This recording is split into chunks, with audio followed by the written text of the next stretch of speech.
Nah, not working, bro. One, You know two. when. Raider Nation. It's time to connect. Leo, Jay, Nate, Jeff, right. Yeah, silver and black. The crew is insane. Breaking down the madness before you can blink. Another week, wow, another storyline. But the Raider connection keeps it all in line. From Vegas lights to the East Coast grind. We talk that truth, no filter, no rewind. Four voices strong, so buckle in tight. It's time to bring the nation to life tonight. This is the Raider Connection Show, where the silver and black stories flow. Leo, J, Nate, and Jeff on go, breaking every play down blow by blow. R-N-4-L, you already know. Welcome to the Raider Connection Show. Leo with the facts, breaking down the scene. Jay brings a fire, keeping takes real mean. Nate on the road with the vibe and the view. And Jeff swings heavy when the nation needs truth. Wins or losses, we show up proud. Raising Raider Nation, loud and loud. Hit that chat, pull up, don't wait. This is family, this is connection, this is fate. Silver shields up, the energy grows. Four voices united everywhere that it goes. Every first down, every heartbreak hit. Raider Nation stay locked, we don't quit. This is the Raider Connection Show, where the silver and black stories flow. Leo, J, Nate, and Jeff on go, breaking every play down blow by blow. R-N-4-L, that's how we roll. Welcome to the Raider Connection Show. So grab your drink, hit subscribe, let's ride. Raider Nation strong, we never divide. From kickoff to the final echo, you're tuned into the Raider Connection Show. Hey!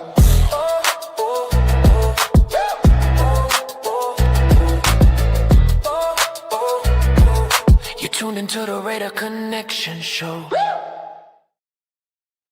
What up? What up? What up? Oh, this guy. Hold I got a little surprise for you on top of this. on, So, I gotta just You got to get him out of here. I don't want that kid in this panel. He's gonna come in with some right, hate. I got a special for you. You ready?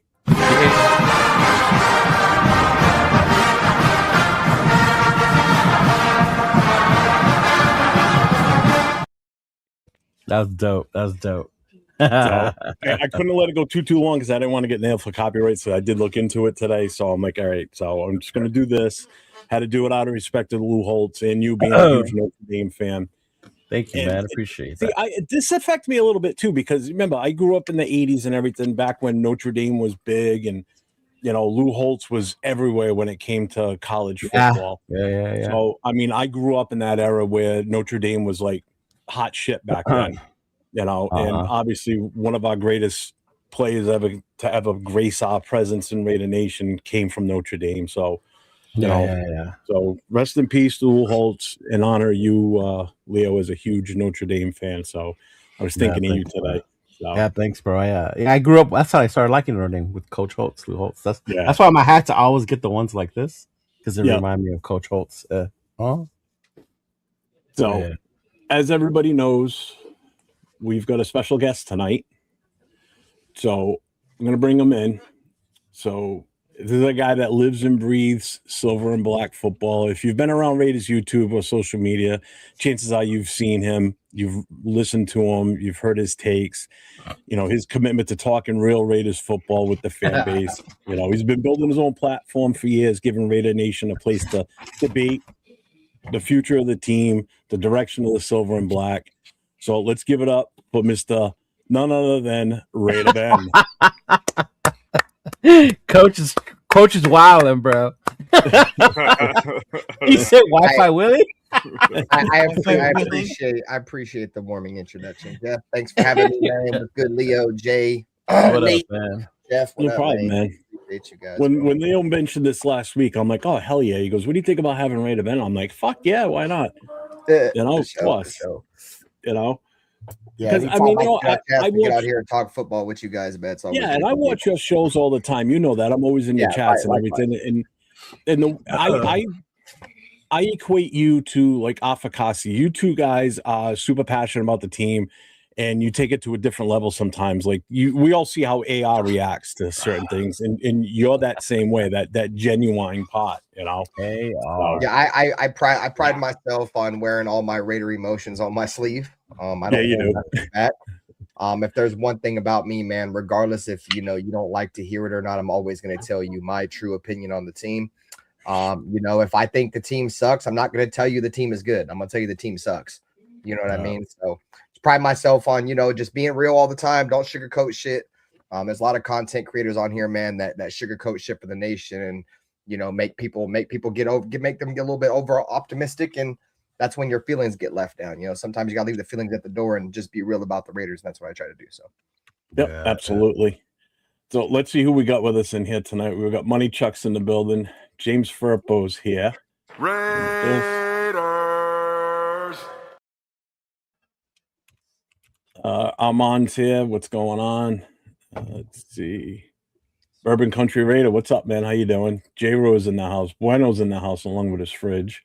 Yeah, I saw Bueno this morning, man. Jet Lee is here. What's up? Let's see where are we. Bueno gets around, man. Coach is here. What's up, Coach? Alfredo's in the house. Let's see. Alon's here. What's up, Alon? Yeah, no, this is Wi-Fi Willie in the middle there. Yep, definitely him. I'm Wi-Fi Willie. Rorschach's in the house. John Raid is here. Raider Travis, what's up, my guy? What's up, Trav? Who else? Raiders 49ers Red Zone. What's up, man? Jerry's here. What's up, brother? Edgar Sosa. And all right. So I never.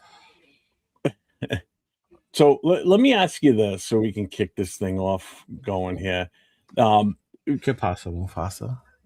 Before we get into Raider talk, just anybody that doesn't know Raider Ben, we just do a little backstory on him, basically, real quick here. Just ask him a couple of questions. Where did Raider Ben start? Like, when did you start doing what you're doing with YouTube? Because I know you've been at it for a while. Yeah, so I originally came to YouTube in 2015. I was about 18 years old. I was about 16 years old when I found out about, some of these content creators back in like 08, 09 or something. I started watching Raider Mikey Raider. Some of you guys may know by Raider Central. Yeah. He's like the original content creator on YouTube.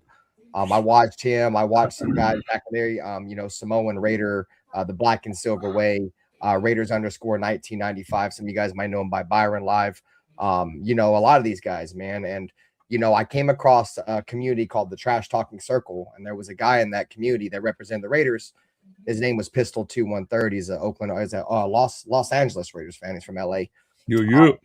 And when, I heard him come on here and I heard him, be unfiltered and cussed a little bit. It was a little bit different from what I saw from all these other, Mikey Raider. They always wanted to keep it more professional. And I was like, fuck it. I can come on here and, can smoke my weed and drink some beer and talk Raider shit. I don't always have to be professional with it, man. So shout out to Pistol 213. Show me that you can come on here on YouTube and have a good time. Right.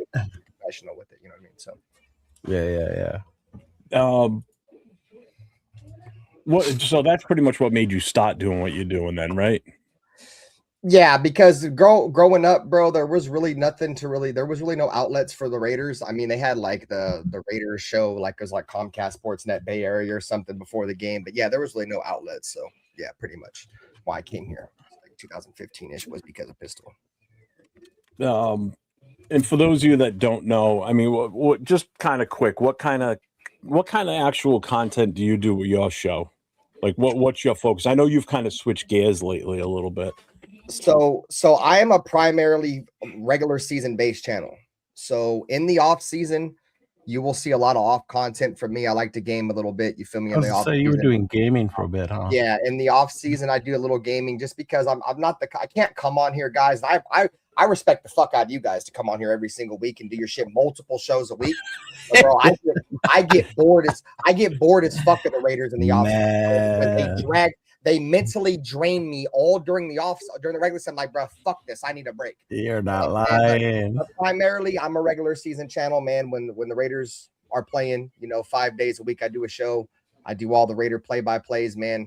Been doing Raider play-by-plays for a while, man. They call your boy Ben Papa, man, and the great essence of Greg Papa, man. You feel me? Obviously, you know, he's battling some shit right now with cancer, and you know, he's with the Niners now. But you know, just I'm primarily a regular season channel, and yeah, man, appreciate you guys for having me for sure. No problem, man. We're glad you're here. Trust me, that this is going to be a good one.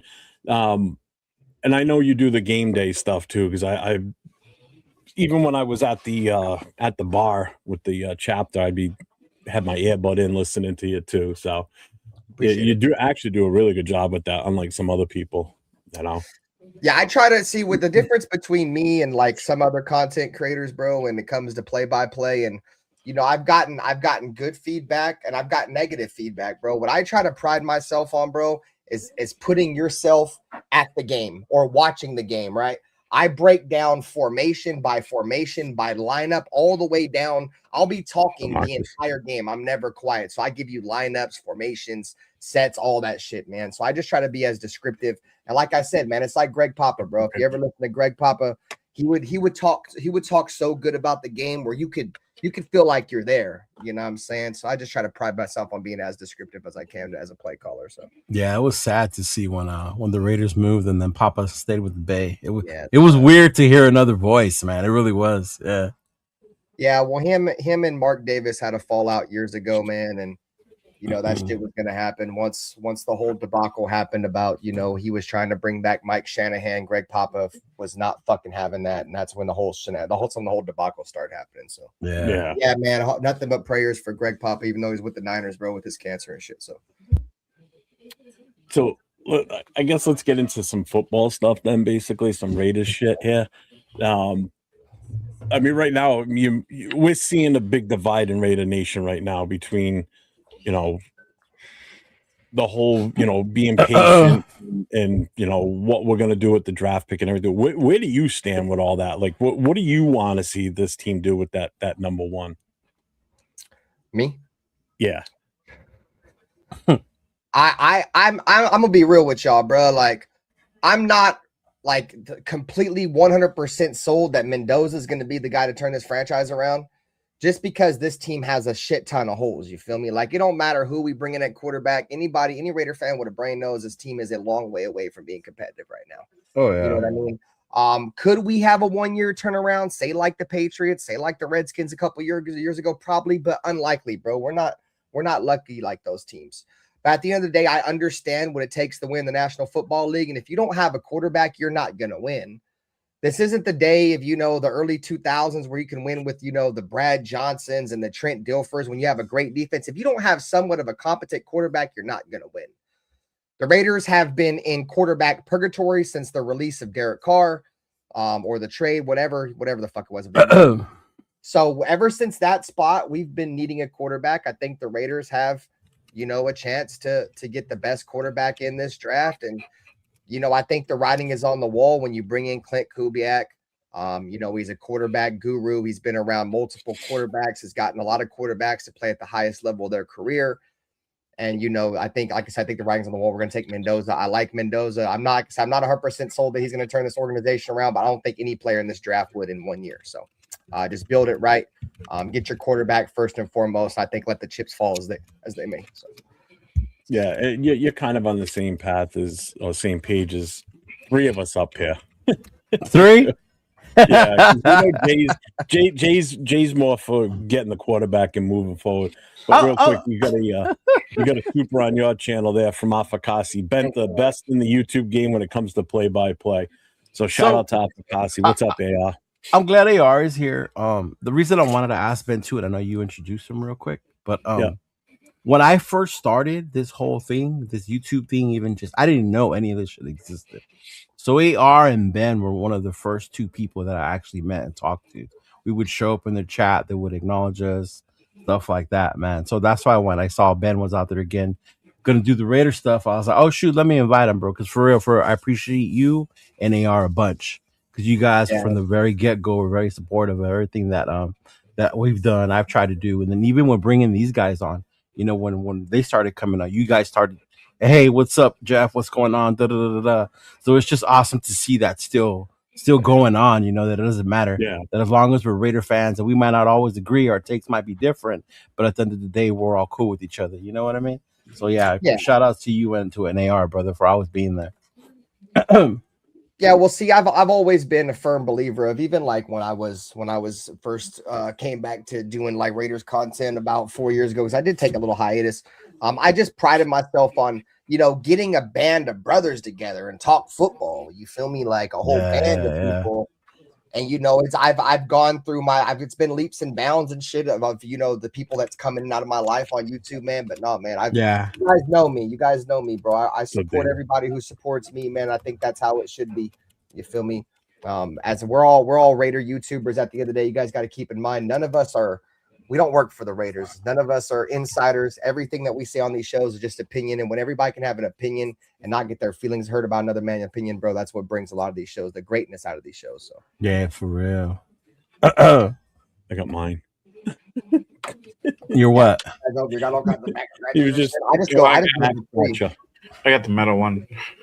I just go to the tree. I ain't gonna lie. I got one with two claws, bro. One's longer than the other, just so you know. Like, You got the rake.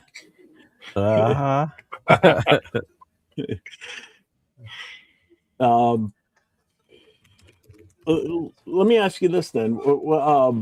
What would you consider being how much success are you expecting out of this season right now? Based on obviously we have to base it on what we currently have with this roster, because we don't know what we're doing in free agency yet. We don't know what we're doing in the draft. Where are you expecting us to fall this season? Do you think we're gonna have a successful year, or wait and see?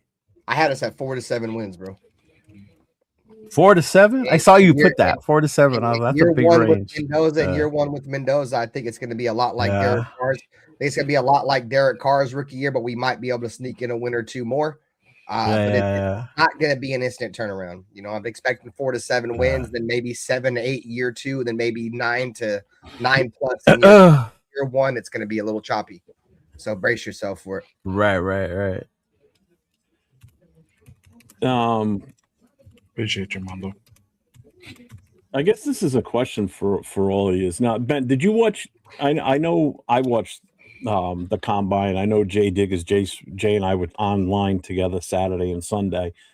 Did Leo, Ben, or Nate? Did you guys watch any of the combine this weekend at all? I am not gonna lie. I was watching Elimination Chamber on Saturday. Yes. All right, that's one day out of 4. Did you watch any of the others? No, not really. I was working, and then 2 I watched mainly just afterwards. People throwing up like McShay, some people putting up videos. The one I did watch I could not miss was the generational running back out of Notre Dame, Mr. Jeremiah Love. I did watch him though. What's scary is he's gonna fuck around and go to Kansas City. Nah, I hope not, man. I hope somebody else. That's the worst case scenario for us as Raider fans, right? He's a fucking monster too, dude. And they have. And fucking Kansas City's got his they're trying to get his running back coach. Yeah. Yeah, but other than that, I just saw highlights and stuff. Yeah, same here. I work on the weekend, so I wasn't able to watch it really. But I watched some highlights and stuff there, but I wasn't really in tune as I have been. You probably watched some condom players, huh? What the fuck does that mean? Yeah, the Trojans. Oh. Ben, did you get to watch any of it at all, or no? No, I seen the highlights. I seen Sonny Styles go crazy. Yeah, he did have a good one. I seen that tight end. I seen that tight end break the 40 record. If Al Davis was alive, we'd have 3 tight ends and no wide receiver. Yeah, we would. Absolutely. You know what's crazy with the internet, bro? You see people on the internet like criticize everything. You know how they showed the bench pressing? So I forgot who it was, if it was a receiver or somebody, but they were like going to break the record for the most. But everybody kept saying that he was cheating during the bench press. Like, goddamn, everyone's a fucking expert on social media nowadays. I swear to God. It's ridiculous. Yeah, like there's couch GMs are a whole different. Dude, there's like someone there from the combine and he's counting them. So if he's saying they count, they fucking count. I'm like, goddamn. Like, oh man, it was crazy. All right, so let's do this real quick, though. I want to get the pulse of the 4 years. We're on the clock right now. What are you doing? We'll start with you, Leo. The consensus is we're taking Mendoza. All right, but is that what you're doing? Oh, me? No, Yeah. That's not what I'm doing. No, I'm trading They're back. playing I'm trading back. I'm playing couch GM. I'm trading back, bro. The Jets, all that shit they've been putting out about telling Mendoza to get arrested and all that shit tells me how much they want him. So I'm gonna fleece the Jets. Yeah, I'm gonna fleece the Jets. Telling the quarterback to get arrested is crazy. Crazy, dude. They're like, hey, get arrested so you drop. Motherfuckers talk about they don't want him to go to us because he'll die, bro. No quarterback ever go to New York and ever succeed. The fuck they talking about? Yeah, exactly. No. They ain't had a fucking quarterback since Joe They don't get Namath. good till they leave. And even he wasn't that good, bro. Yeah, When you look at his fucking stats, yeah. What y'all talking about? They ain't Yeah. had a But I mean, quarterback like Derek Carr ever. It's Joe Namath. We've already had one of those. Man, you're on the clock as the Raiders. What are you doing with that first pick? I'm taking Mendoza. I'm just gonna go ahead and just take that card in and build my team on out, bro. I'm done with that. I'm not gonna keep kicking the can down the road. I'm fucking over it. Yeah, that can's been kicked a lot. Oh, you already know, bro. Yeah, I do. But I'm You asking already anyway. know. You already know. I'm taking Mendoza, bro. Taking Mendoza. I already know what Nate's gonna say too, but I'm gonna ask him anyway. I want to hear your guess of what I'm gonna say. Or gee, you're gonna take Reese. At number one, you're not even trading it. No, I'm definitely gonna trade back. Oh, okay. But I can agree to the point that it's been a position that we haven't had since Derek Carr, so I understand why everybody wants to fill the position, and I get it. It's just I just don't think Mendoza's the guy to do it. But like I've been saying this whole time, this whole coaching carousel, I think with Clay Kubiak, we'll get the best out of Mendoza. But again, if it was my choice, I'd trade back. Yeah. I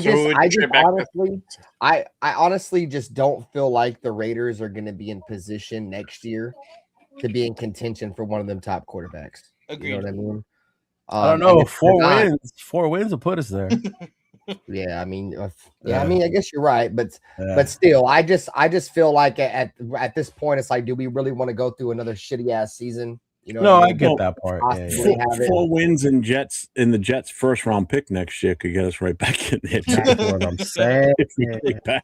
Yeah, and just to clear, I don't think so much that it's that I think Mendoza's a bust because I don't think he's gonna be. No. To me, it's just the value of what we can get for that first round pick because it's such a quarterback empty draft this year that there's only one dude, and if you really want that dude, then send me your fucking draft, your future for that. So let me ask you this question then. So what would you ask for that number 1 overall pick from the Jets?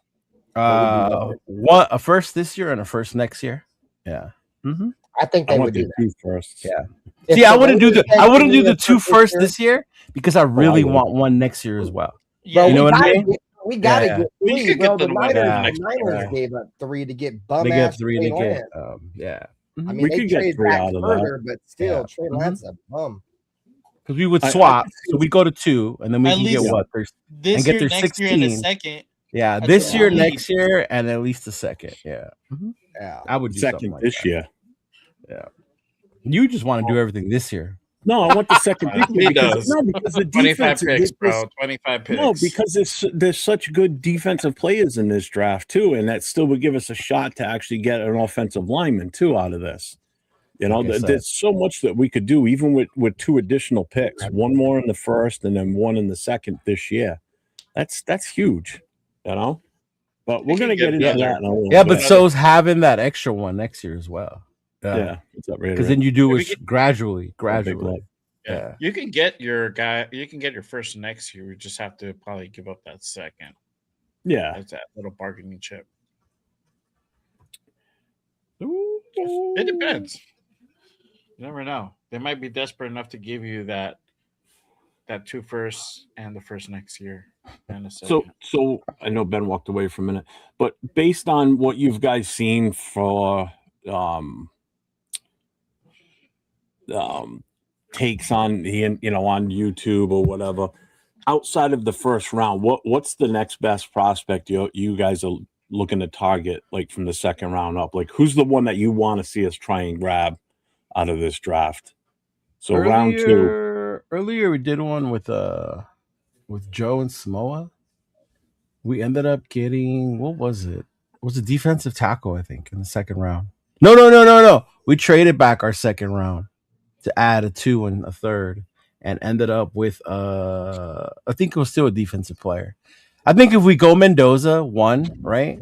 Or what if you go offense 1, then in the second round, I think there's so much we have to address on the defense as well.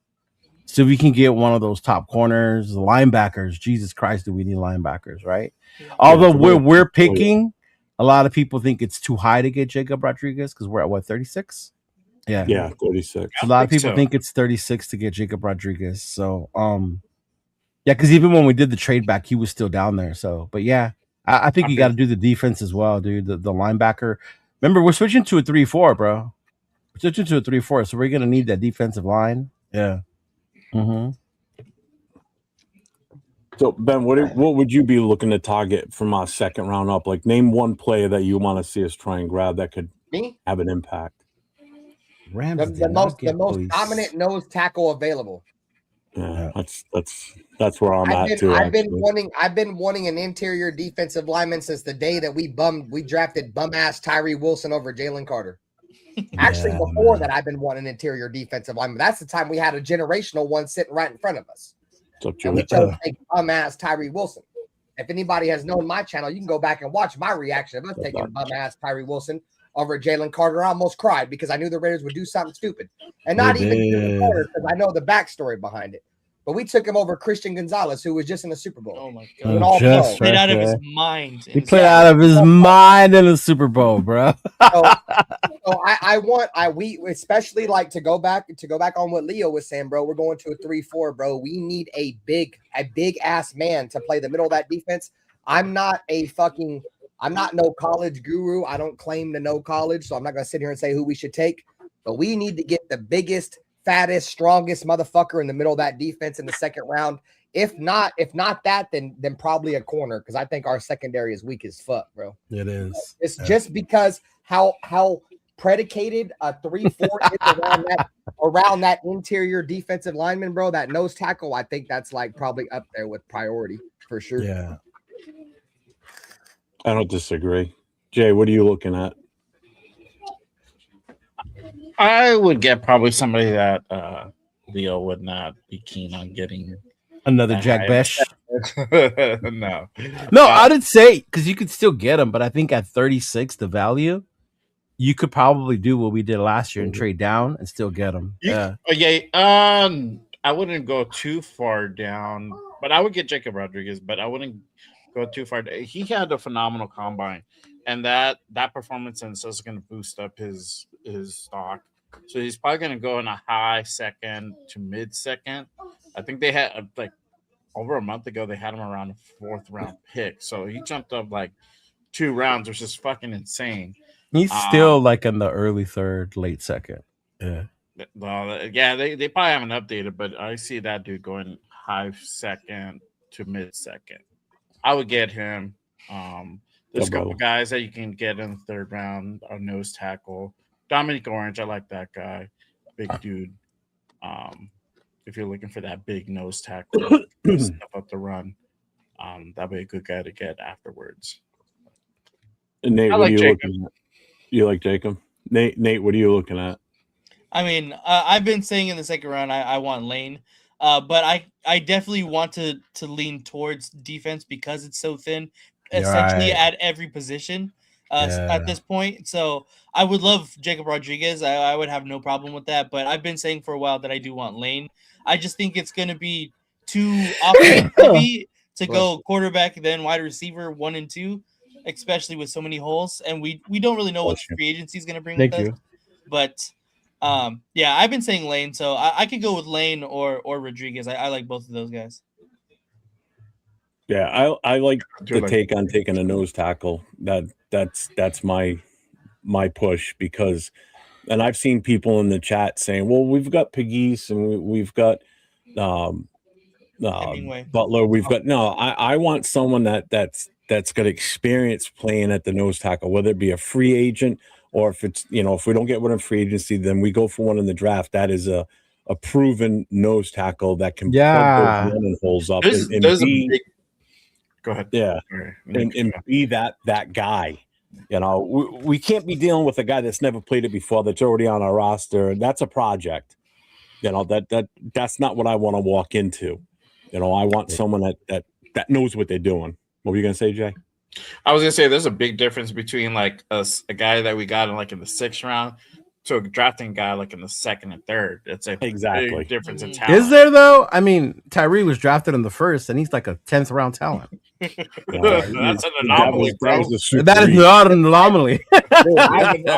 That's what happens when you pay attention to measurables. I've been calling Tyree Wilson the Alex Leatherwood of the defensive line for many years. So we got another super chat from Mafakasi. There's a question time for the panel. What year was the last time we traded down draft capital during the draft in the 1st round, and what did we get in return? I couldn't even tell you off the top of my head. I know. We traded. I think it was like 2010 is when we traded down. We traded with Miami. We traded down for DJ when we took DJ Hayden, and they trade up and took Deion Jordan. That's the last time I remember us trading back in the 1st round. I think it was 2010. He didn't work out for them either, Deion Jordan. He ended up playing for the Raiders anyways. Apakashi said you're right. Yeah. There was a lot of hype behind Deion Jordan. I remember that. There was a lot of hype behind them. And we got nothing, bro. I appreciate you, my brother. We traded from like the top 6 picks or some shit. I forget what pick it was, but we traded down hella spots, and all we got was a 2nd round pick out that shit. And we traded down hella spots. And I can't even tell you who we used for that 2nd rounder. No thirds, no nothing. Yeah. Just real quick, make sure everybody, all 5 of us up here, are streaming to our appropriate channels. So make sure you guys hit each channel. Some of our channels are inappropriate, but yes. Make sure you guys go around, hit those thumbs up on every channel. If you're not subbed to any of the channels, make sure you sub to all of them, especially our guy at the end there, LV Rate of 10, getting his numbers up. So make sure you guys get your asses over to LV Rate of 10 on YouTube and show him some love. Even watch the show from his channel too. Yeah, look, he even raised his chair for y'all, so y'all would leave him alone. Yeah. I saw him put the tire under there. Did you program the Nightbot to say I am him? That's my Nightbot that says that's yours. That's Nightbot. I'm him. That's bad. I thought it was Jeff's. That's why I was like, yeah. Bro, I don't even think Jeff knows what that means, bro. That's why I was asking him. That's why I was asking him. I don't even know if Jeff knows what that means. Yeah. I always get shit. Always. This still sucks about being the old guy on the fucking panel. I'm always getting fucked around with. Mm-hmm. No, Ben. Like yesterday, a lot of the movie noises you were using yesterday, I don't think too many people knew what they were because those movies are like back from our days, Jeff.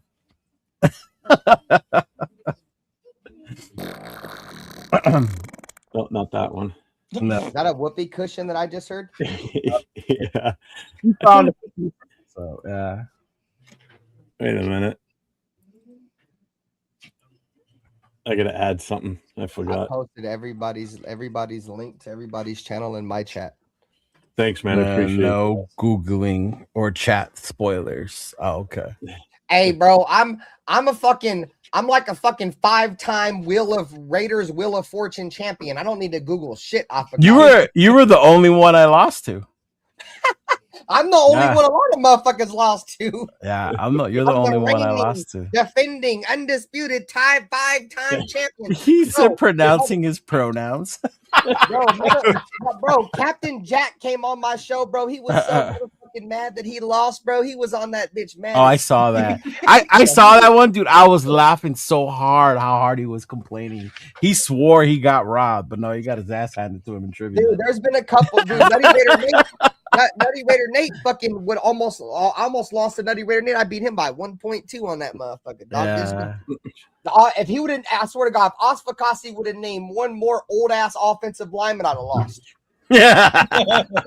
He was killing me on the O lineman, bro. Then he named him. He put up Matt Giordano, and nobody knew who the fuck that was. I'm like, y'all don't remember Matt Giordano? They don't remember Matt Giordano? He was ass, but he was one of the only white players to ever play in our secondary ever. How do you forget him?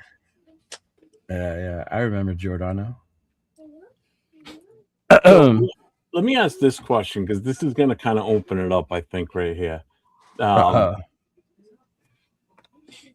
important is Max Crosby to the identity of his team? Oh, here we go. Oh, don't get me started. I guess this was the subject where you give you shit on, right? We're going to go down the line in order. We'll start with Leo first. How important is what? How important is Max Crosby to the identity of this team going forward? I'm going to tell you this right now. Going forward, it's not what it used to be because you are not going to be getting Fernando Mendoza. And quarterbacks run this fucking league. They are going to put this dude in front of everything. Everything. He's going to be the face of this fucking franchise with Ashton, with Bowers, shit like that. So, yeah. Going forward, not what it used to be. He's held us, those who have stuck around, right? He's been like our ray of shining light in all this darkness. But moving forward, the face of the franchise is going to be Fernando Mendoza. Yeah.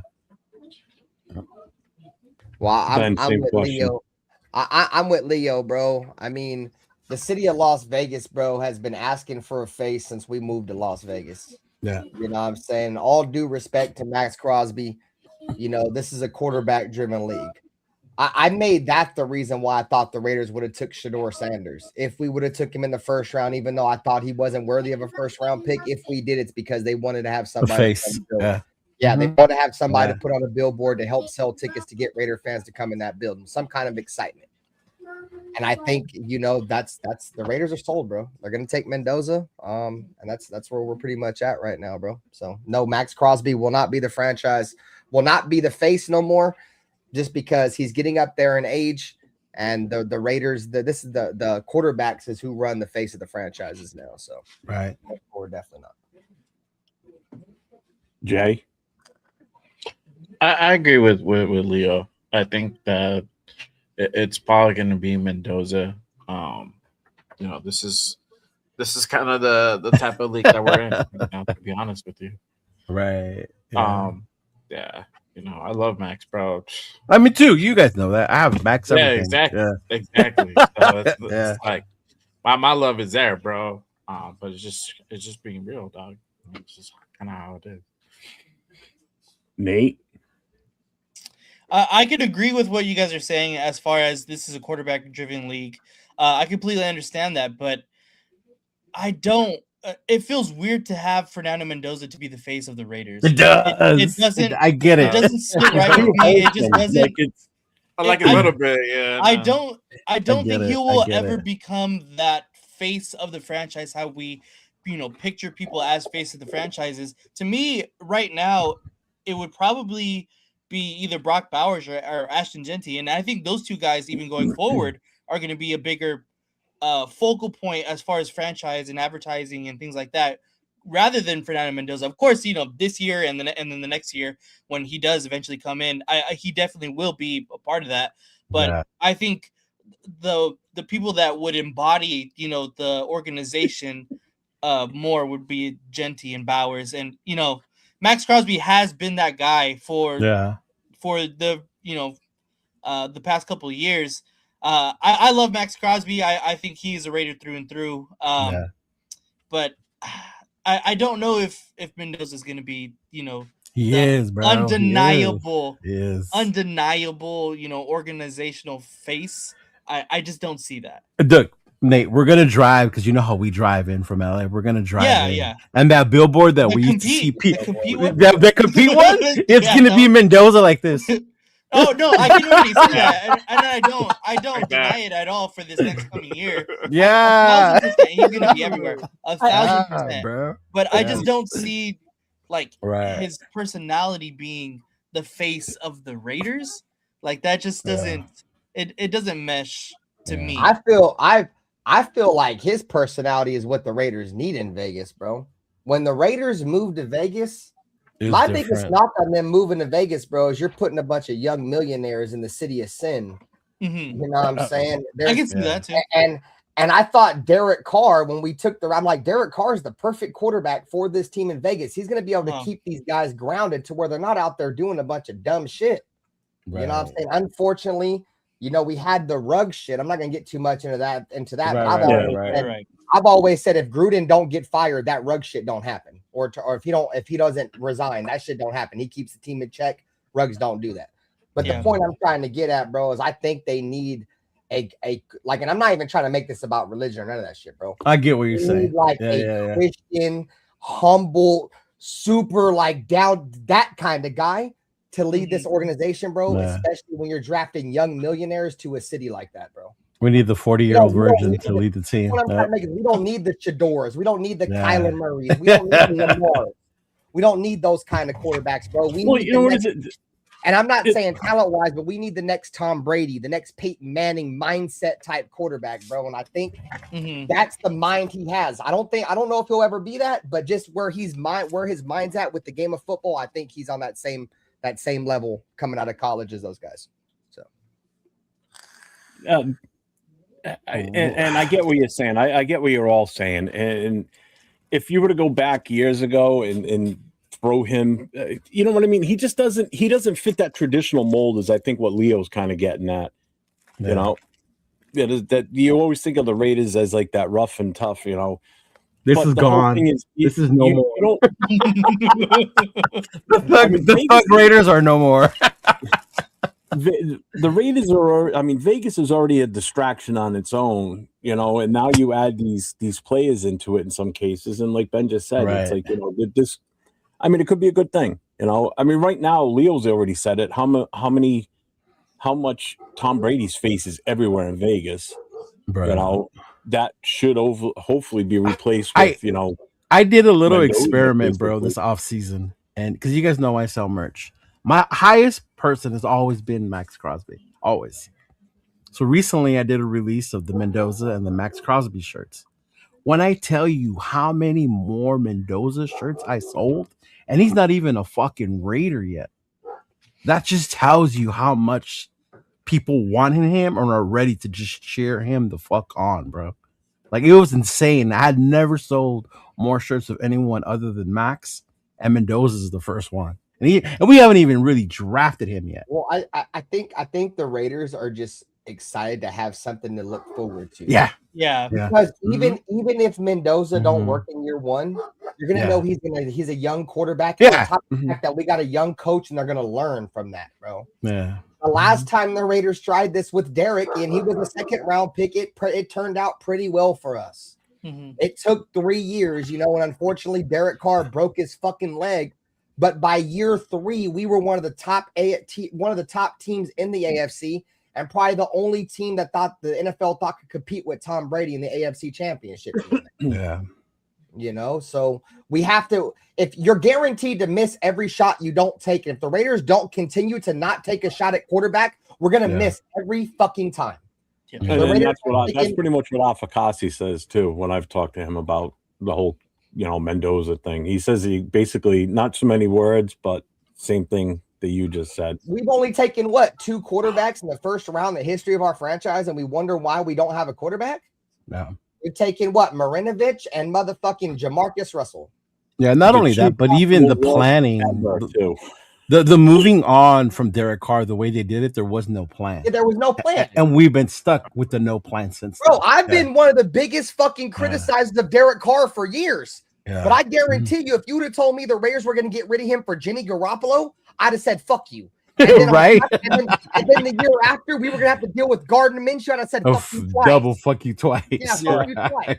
Yeah. You know, but unfortunately, that's the hand that was dealt to us. Yeah. You know? I'm watching the chat. And then we finished it up with Gino, dog. Yeah. As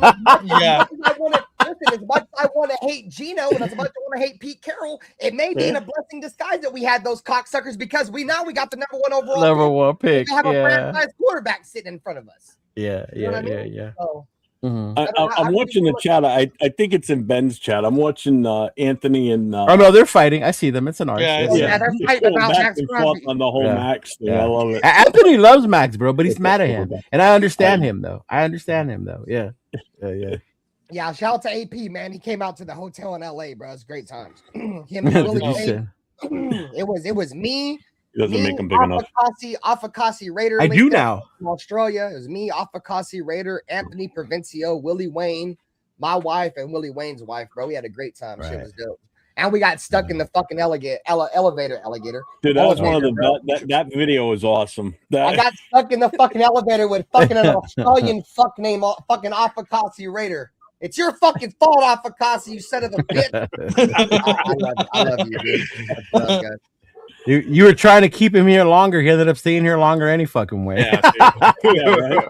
He couldn't get enough of it. He's like, man, fuck that. I'm staying here. Yeah, bro. That shit was dope, though. We got to do the last game with him, so that was awesome. And then I bumped shoulders with Nate at the game. That shit was cool as fuck. Yeah. Super random. I was like, what the fuck? Yeah, I was going to my seat. Nate was like, Raider Ben. I'm like, oh, what's up, bro? Oh, he was up there with you, Nate? Yep. Oh, shit. I didn't know that. Yeah. Just trying to get through the chat here. What's up, Money Chuck? A lot of people. Thank you, everybody, for being here tonight, rocking with everybody. We appreciate y'all tuning in. We got 87 solid right now, rocking in here. I'm not missing on a quarterback, though. So you can trade back and get first-round picks for next year. Obviously, they aren't going to turn around. Going to turn around overnight. You should have good picks next year. Well, on that note, with the picks, here comes. Is this what you have prepared for us today? No. But this what up, Frank? With the free agency, how aggressive should the Raiders be in free agency? Let's start with you, Leo. Aggressive but smart. Remember, I think we talked about it a little bit yesterday, right, Jeff? Like, what happens if we don't get Lindenbaum? Like, is it, oh my God, the world is over? Like, no, there are other centers out there, probably for half the price. Do you want the best one? Yeah, you want the best one. You want Lindenbaum. He's young. He's the future. Everything you hear about him is good, right? But you also can't be like we were last year with the 1-year deals, right? Like, oh, we're going to take a chance on this dude. Like, know who you're going to want. Like, if you're telling us that you want people who are football players, then go sign and bring football players to us, right? If I go out there and we end up with George Pickens, I'm going to be like, what the fuck? What's up, Tram City? You know? So that's what I be aggressive but be smart about it because we need bodies. Yeah. We talked about it yesterday. We only have 10 picks. But I mean, this is how you're going to build your roster through free agency, through the draft. So be smart about it as well, man. Yeah. Chat, chime in on how aggressive you think we should be. Not necessarily who we need to go after, whatever. Like, kind of like how Leo just answered. Ben, what's your take on that? I think the Raiders they're going to have to spend money regardless because we have to hit a floor, right? I agree with what Leo said. If the Raiders don't get Lindenbaum, I don't think they need to panic. I like the dude from the Buffalo Bills. I've been telling everybody though, bro. I'm a huge fan of Elijah Vera Tucker, dog. And I've been saying if we can't get motherfucking Lindenbaum, I'd slide Jackson Powers Johnson ass right back over to center and plug Elijah Vera Tucker in at guard, and we'd be straight. You know what I'm saying? And I don't know about y'all. I'm not completely out on DJ Glaze. I'll bring in competition to compete with DJ Glaze because I think coaching goes a long way with our offensive line. I think our offensive line had the worst coach in the league. There's not a lot of guys out there that I want to go heavy on. We have a lot of guys in house we got to keep. I think first and foremost we need to give Eric Stokes his money. We can't let Eric Stokes walk. He's the only corner we got. I think that's starting caliber on our team right now. Outside of that, bro, I look at some free agents that are on the market, like Alec Pierce. Like, I would love to bring in a number 1 wide receiver. I think Alec Pierce is going to demand a lot of money, and he might be one of those players that the Raiders can use because we're going to have to hit that salary cap floor. So we're going to have to spend money. I would like Alec Pierce. Outside of that, bro, I would love to bring in Kenneth Walker. I think he's going to demand a lot of money. Really? Yeah, because I would love a 1-2 punch with him and Genty under a Kubiak scheme. And then I think the only dudes I really like, bro, is I want Lindenbaum, I want Rashid Shaheed, and I want Elijah Vera Tucker. those are only dudes I got my eye on because I honestly don't think Linderbaum's coming here. Especially because the Ravens already said they're going to give him a market-setting offer. Oh, and they made that shit public too. Yeah, I think it's smart. He ain't signed it yet because I think the Raiders will be like, "Well, I'll set you a market-setting offer higher than them." Be aggressive, be smart. Don't go out there and overpay. I don't think there's a lot of guys out there worthy to overpay. I would probably give out just a slight nab at overpaying just because we could use a wide receiver one, but outside of that, and Linderbaum. So the new number's 301 million, but we have 85. Yeah. We have 85 available. Okay. And just keep this in mind, guys. One last thing.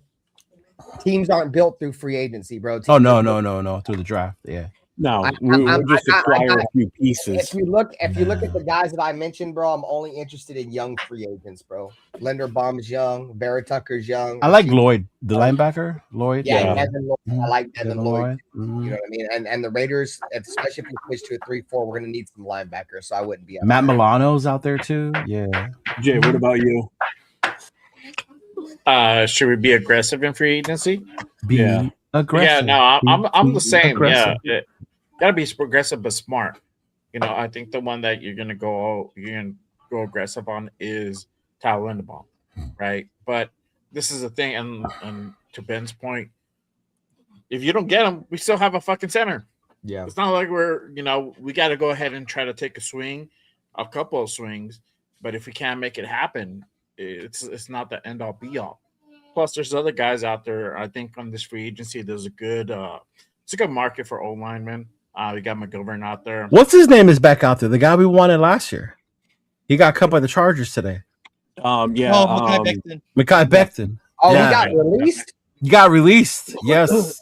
Oh, wow. Yeah. So there you go. See? So I think like this free agency class for linemen, it's probably one of the better ones in a few years. So I would definitely go ahead and pick up a couple of guys. It honestly, it just depends on whether you really want to go ahead and really upgrade that right tackle. If you just want to go ahead and either push plays up to guard, or you want to go ahead and kind of keep them back and kind of figure things out and keep refining his craft. Maybe he comes back the following year, but you at least have him in that depth piece with already some game experience, which is like huge. So there's some questions there, but you can go either way. I don't think you go wrong about it because you can still keep him there. And now with Denson here, he might improve. You don't know, but obviously I think linebackers. Oh my God, linebackers! There's a lot of dudes coming out, a lot of dudes being released. Good dudes. I have to kind of go through it more, make sure that there's no kind of injuries out there. I was looking at it. There's a few guys that came out. Giants are releasing Bobby.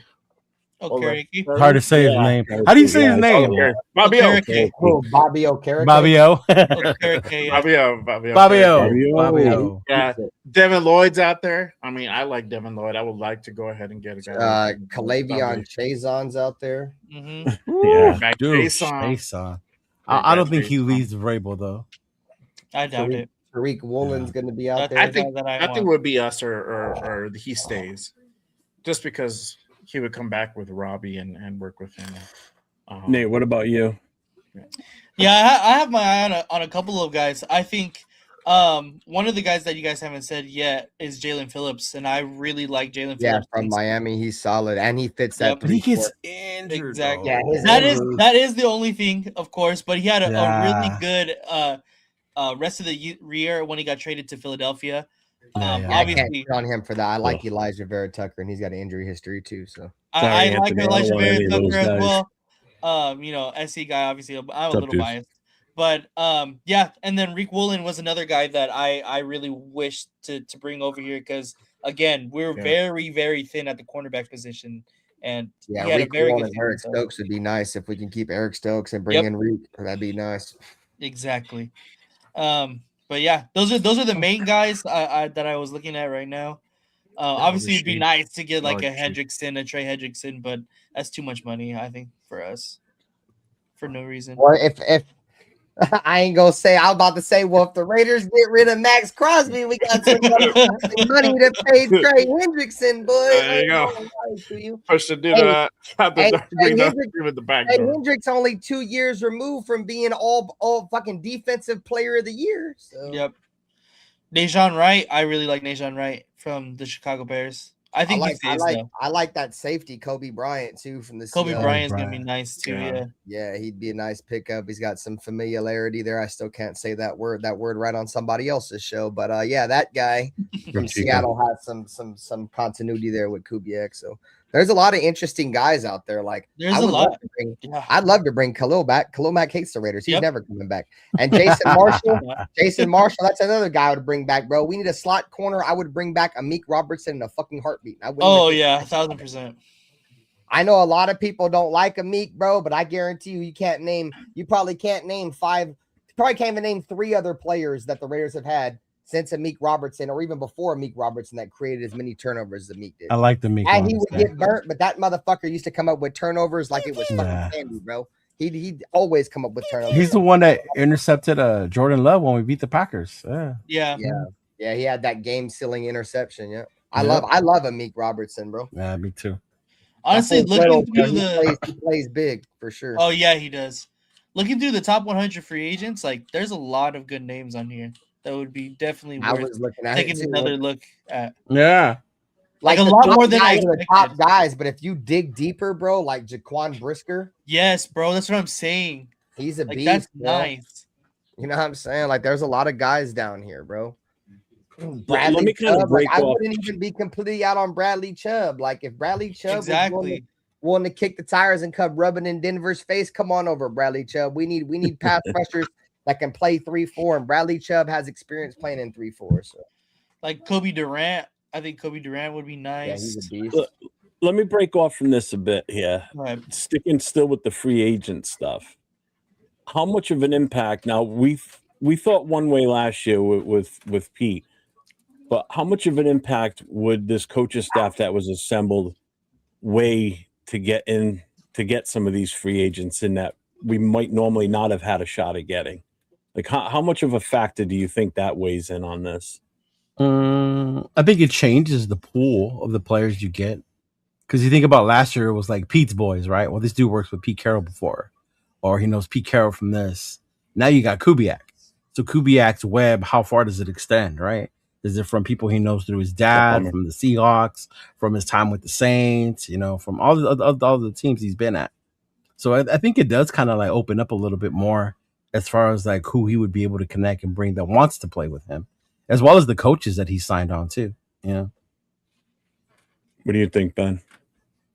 I don't know, bro. I think familiarity goes a long way with a lot of these players, bro. That's a reason why I feel like we're probably gonna end up getting some players that have some ties through some of this coaching staff before, like Greg Azzani, or who the wide receiver coach. I feel like that tie right there might get what's his face to come to as Pickens. I don't think that the Cowboys would be smart to let him walk after trading for him, but if he does, but at the end of the day, what point I'm trying to make is like, especially with like Rashid Shaheed, bro, a lot of these guys having continuity elsewhere is definitely going to help the Raiders get some guys in the building for sure. Mm-hmm. Jay. Yeah, I'm on the same wavelength, bro. It does. The continuity, it plays a factor, bro. And Nate? Yeah, I'm going to agree. I think just the continuity of everybody gives us immediate, validation and priority for especially Seattle guys. And I think bringing in a majority of the Seattle guys would be a very nice addition. So yeah, I mean, it's never a bad idea bringing in players and coaches from a Super Bowl winning team, no doubt. Right, yeah. Exactly. Yeah. Just don't get carried away. Just don't get carried away like L. Davis used to in signing the Super Bowl MVP. Yeah. There's levels to this shit. No doubt. My feeling on that is I think the coaching staff has a lot to do with it. I don't necessarily agree with Lecca, though. He says they're not expecting anything from Kubiak, just got to get youth movement going, develop the rookies through mistakes. I think a lot of people are expecting things from Kubiak. I mean, I can't sit here and say I'm not expecting anything from him. I mean, you have to expect something from him or he's not doing his job.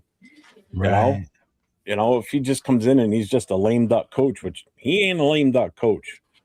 You know, he's shown that he's got, you know, good experience behind him. He just won the Super Bowl. You know? Yeah, I think a lot of people get caught up in how quiet he is, his demeanor. But from what I've heard is when you talk football to him, that's when you see him like get intense and all that shit comes out. But when you talk about all the other bullshit, he's just like, yeah. But when you talk football to him, it's different. Yeah. If you look at the coaches that we've had, you know, come in and out of the building over the last few years, man, not too many of them have the pedigree that Kubiak has. Right. From the background that he comes from, you know, his father says football. His father's all football Super Bowl winner. Yeah, just the family alone. Yeah, that's what I'm saying. On top of the fact that he's coached under, you know, a lot of great minds. You know what I mean? Shanahan, McDonald, to name a few, bro. A lot of them, bro. You know what I'm saying? And on top of that, he got his offensive line coach that has won Super Bowls under his father and just won a Super Bowl underneath him.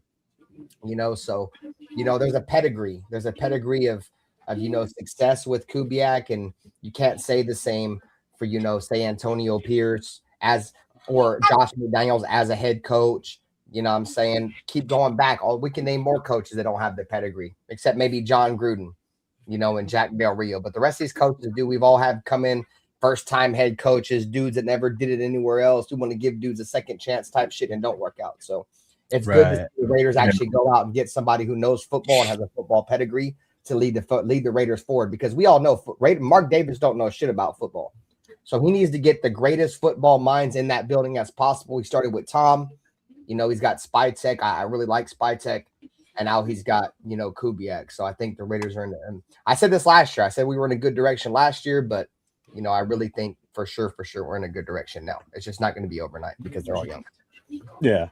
Well, I think the other thing, too, is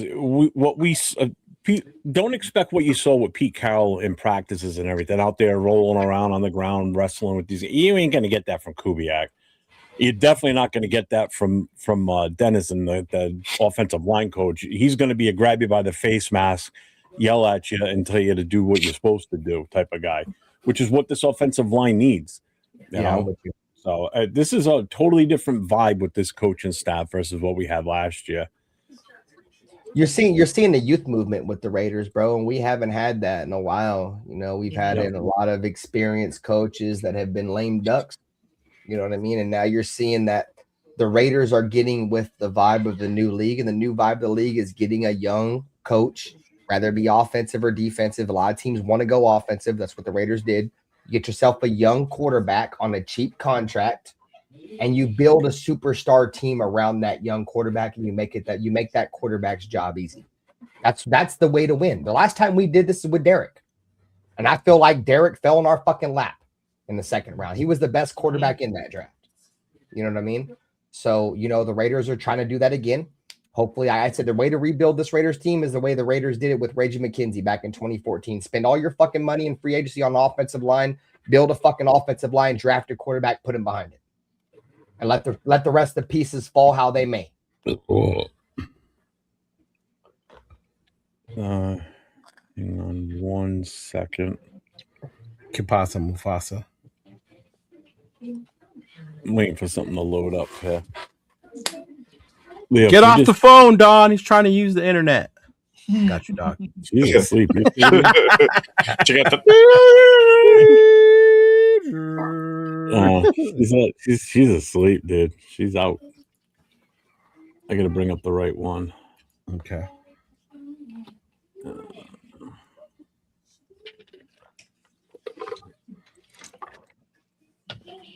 You want to just look at the chat for me, Leo, while I'm doing this? Make sure I don't. Yeah, sure. Where did you leave off?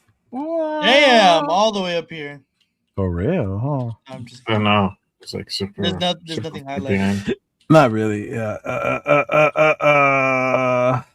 I just hope Kubiak doesn't get fired. If they go 0-17, he needs time right. That should crazy. That shouldn't happen. Though, either way, shit, we're talking about a rookie coach with the rookie quarterback. Like, I don't even like that bad juju. That's bad juju. Yeah, big Lex said we gonna win the West. We gonna win the West. That's hard, completely man. Two fucking opposite sides of the spectrum. Opposite ends, right?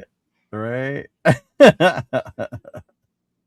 Yeah, players call Kubiak the silent killer. Yeah, they do. Yeah, they do. All right, I think I got the right one now. You got it? No. It's still loading, but I think I got the right one this time. He said 100% players are going to want to come because of our new coaching staff, but we have to be smart about it. That's true, man. We always got to be smart about it, especially when you're bringing someone to Vegas. Yeah. You don't want somebody to fall asleep at a drive-thru and have their car tilting like that, huh, Nate? We don't want that shit to happen again. You talking about Snowden? Snowden. Remember Snowden? Yeah. Didn't Khalil Mack fall asleep in a drive-thru?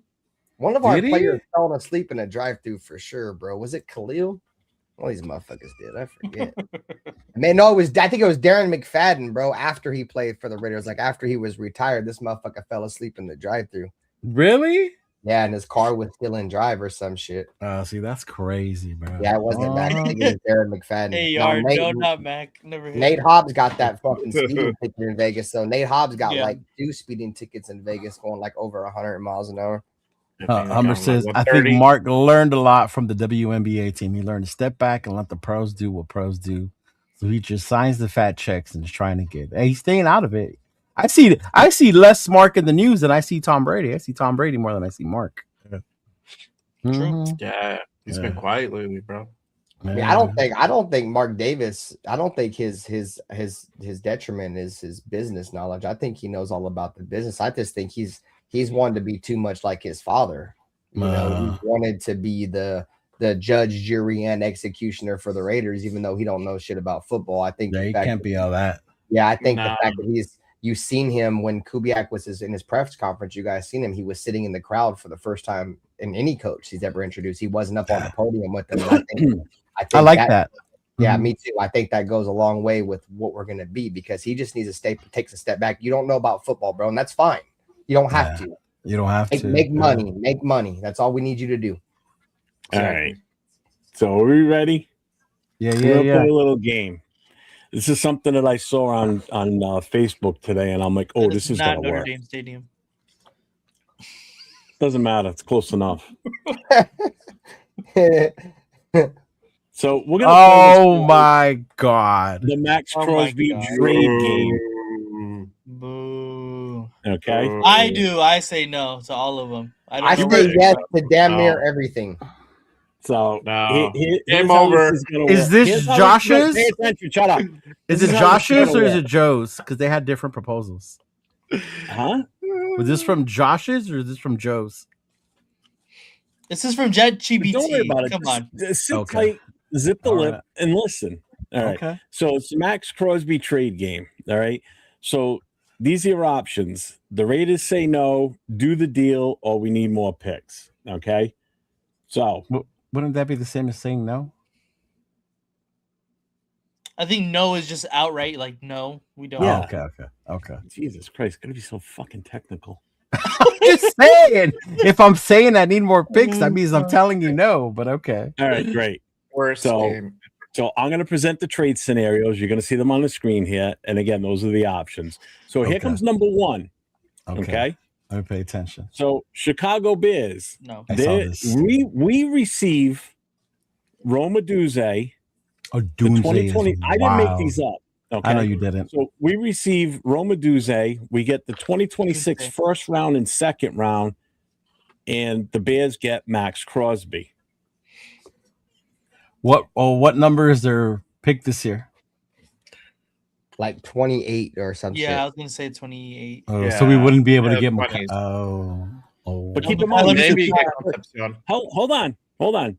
We still get to keep our first round pick. So I know that. We have ours. Let you told us to be quiet. Let me think about it. We're thinking out loud, bro. I don't need do it. About this shit. To every contestant, do it. Odunze is a beast, bro. Odunze is a fucking dog. That alone to me is crazy. I don't think he they're not gonna offer him. The offer is DJ Moore. That's what I'm saying. That's why this makes this more enticing. I'm not saying yes to DJ Moore.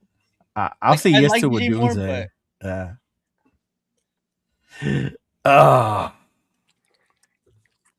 And you still got Odunze on a rookie contract. Exactly.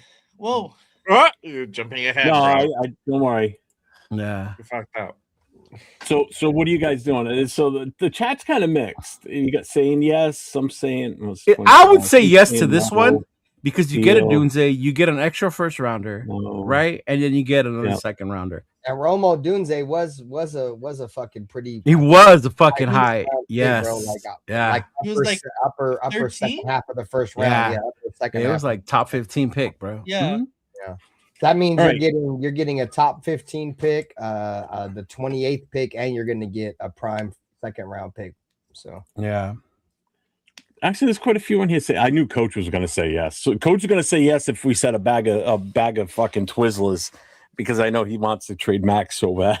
Damn, not even Red Vines. He'll go for the off-brand, the Twizzlers. The Fuck. hey man, stop disrespecting Twizzlers like that, man. I fuck with Twizzlers, dog. Yeah, really. No Twizzler slander love on this Coach. show, my friend. This is about the Raiders.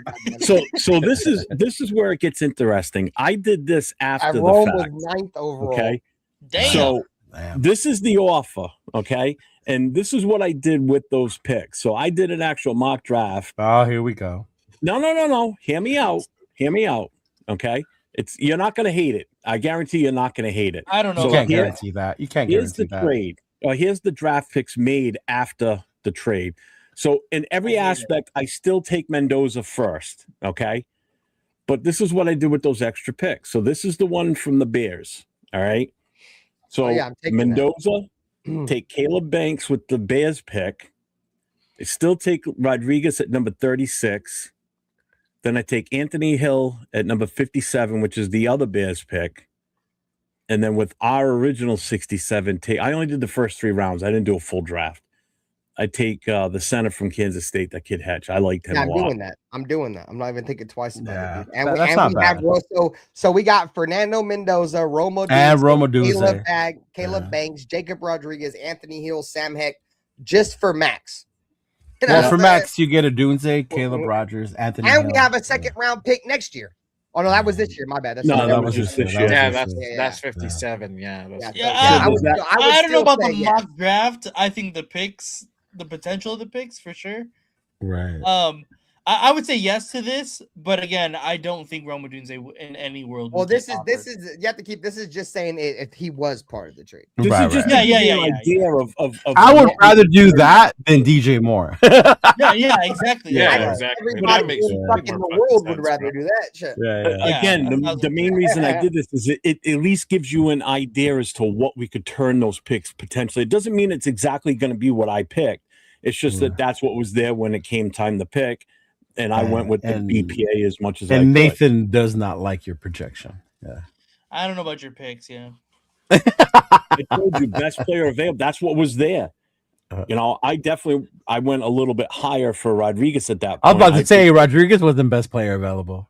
Yeah. He was still in the second round on that, and but Yeah, not but he that, wasn't not at best. 36. He Not was at like at 36. the tail end of the round too. Him and Yeah. Anthony I like together Hill. would be sick, Yeah. though. That would I be like Hill nasty. too. Yeah. Well, That I would be looked at it nasty. this way. If we're getting rid of Max, so I want to rebeef the defense, obviously. So I wanted the defensive tackle, and I wanted to make sure we get 2 good linebackers out of this, and I still wanted to address something in the offensive line. So that's why I went with Hetch. So I went with that based on we don't get Linderbaum. And I'm using this in my head as we move along with this game. That if we Yeah. got rid of Max, we sign Hendricks. Or if Right. Anthony Hill wasn't available, Messidor. I was gonna say, yeah. Where's Messidor? Yeah. I'm surprised you haven't picked him. Hey, I leave didn't- Jeff's I picks didn't- alone, bro. The reason I didn't take him But I'm was not mad at it though. I read up, he's going to be 25, so he's coming in older already, and he's got a little bit of a history with injuries. So I wanted to kind of stay away from that. I wanted to go for players that actually didn't have a history with injuries. So anyway, To the next one. yeah, I like Hetch too. All right, so this is the next one. He plays The guard Buffalo too, doesn't Bills. he? Hetch? Mhm. He's guard Any and center can isn't play he? guard. Yeah. It's center transition from center to guard is easy. This one is Easier. So I this is what we get saw from this one. I like this one. Buffalo Bills. So we get Ed Oliver. Ed We get Oliver. their 2026 first round in their second round this year. They get Max Crosby. Yeah. Yep. Go freeze your nuts off, Max. You like Ed Oliver? We could have took Ed Oliver the year we took Cleveland Farrell. I wanted Ed Oliver that fucking year, dude. Nope, we took Cleveland Farrell instead. Yep, dude. I ain't gonna lie to y'all. I'm playing spoiler. I'm damn near gonna say trade Max to any of these things, dude. Yeah, I would take Ed Oliver for that. Unless you offer me the most underwhelming offer of all time, I'm taking it, dude. Yeah. That's what I'm saying. That doesn't seem underwhelming to me. Yeah. Ed Oliver would be a huge part if we were to switch to a 3-4 defense. Yeah. I wouldn't be mad at that neither. And Ed Oliver, he might not be a fucking all pro, but he's an extremely productive interior defensive lineman and has been since he joined the league. So most of the chat's saying no on this one. What are you guys saying? You say yes. I say no, but I don't like this one. No. I don't know. I don't think it's well, I don't think they would give up Ed Oliver, to be honest. Well, they weren't gonna give up a Doomsday either. No, they weren't gonna give up a Doomsday neither. Going back to Nate's point. Yeah, this is all on ifs, bro. Yeah. All right. Well, here's what I did. Oh, here we go. So this is what I did with that one. Again, I took Mendoza. Of course, he took. I took Fano tacos with that first pick. All right. Then I took Caden McDonald at nose tackle, who's damn good. He's up there. Then I went with Mason Thomas as a defensive end, and then I took Skylar Bell from UConn as the wide receiver because that wasn't a wide receiver included. We were getting Ed Oliver, so I figured, all right, so I'm going to go offensive line first and then go from there. Yeah. I like the trade, but not what you did. Yeah. No, if we're giving these grades, just gives you an idea of where we're going to fall. So at 25, you can still get a 26. You can still get a guy like Fanu, who's probably going to be one of the higher rated offensive linemen in this draft too. I'm surprised I think he's going higher. He was at 26. Yeah, exactly. Their mock fucked up, Jeff. That's very true. All I says it doesn't have enough. It's very true. 100%. I got money, Chuck. Negative Nelly. God damn. Now on this one, you lost me on the draft picks. All right. So here's this one: Dallas Cowboys. We get the number 20. That's 2 first rounders, bro. The best trade available. That's the best one. Yeah, this is the best one so far. That's 2 first rounders. You didn't even have to finish getting to the goddamn thing. Yes. I think I'm more worried about what Jeff picked with 12 and 20. Yeah, bro, that's what exactly what I picked. That's exactly didn't see it. With that Buffalo one, Ben, this is what I took. Ooh. Oh, that's the Buffalo one. I'll let you guys. That's a Buffalo one. Again, you're hitting Fano that low, bro. That's crazy. No, that was the one we just seen. That was the one. Okay. All right. I'm just curious to see what Jeff did with 12. Yeah, that's what I want to see. Yeah. Right. This one I say yes to. Though. Not enough. We've got a super chat in the house from Aunt 6. Hey, what's up, Oz? And he's basically saying, I'll say it for him. He said, Dustin, Ozzie, Cortez, and Sultan. That's from Aunt. I fuck with Dustin, Ozzie, Cortez, and I ain't gonna lie, Sultan. He said he was gonna whoop my ass and all kind of shit. No drama shit, but yeah, fuck those guys. Thanks, Aunt 6, for the $5 super. Enjoy your 3-day weekend, Aunt 6. Yes, sir. Yes, sir. Enjoy that. All right. I just want to see what you did. I'm going like insane. Yeah, what did you do? I do say yes. All right. 26 and 60 too low. What are you talking about, Arnie?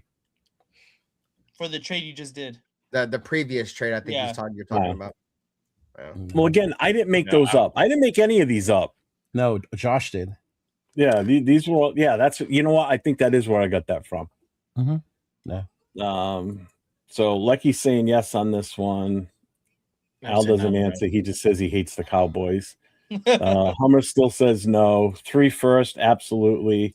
That's not 3. That's trade it fucking 2. Quickly. Okay. Well, he wants 3 first. Oh, he wants 3. Okay. The 3 first. I would just add a second or third to that. Right. I look at it like this, bro. I said this shit like 2 weeks ago or 3 weeks ago.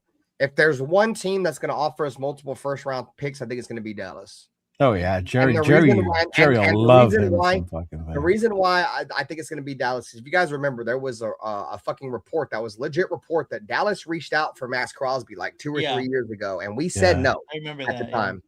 You know what I'm saying? The Cowboys are coming off a year where they just got 2 first-round picks for Micah Parsons. You know what I mean? So they're probably going to look at it like, well, fuck it. I'm going to go ahead and take those 2 first-round picks that I got from Micah, and I'm going to go ahead and use them for fucking Max. And Max, if you guys don't know, he's originally from Texas. He went to fucking I just found out to college in Michigan. Yeah. I thought he was from Michigan, but he's from Texas. Yeah, so there's a lot of ties between Dallas and Max Crosby, and there has been for and years. he rarely talks about being from Texas. Yeah, He talks about it a lot. Yeah. Yeah. So if there's one team that I think will offer Texas tattoo in his thigh. first, because they might just look at it like a trade-off. I haven't looked at Max thighs as hard as you have. They may look at it like this: we're trading Micah Parsons, who obviously is disgruntled and don't want to play here. We're going to trade him. Obviously, it was between 3 teams, right? But at the end of the day, it's pretty much going to be they traded 2 first, and for Micah got 2 first. I'm going to trade them same 2 first for Max, so it's a trade-off. Like they traded Micah for Max. I think that's how they're going to look at it. Yeah. You know what I mean? And it's cheaper too because they're getting Max on the deal that we got him at. And Max Crosby's on a treat. Max Crosby's on a cheaper deal than what they would have had to pay Micah. Yeah.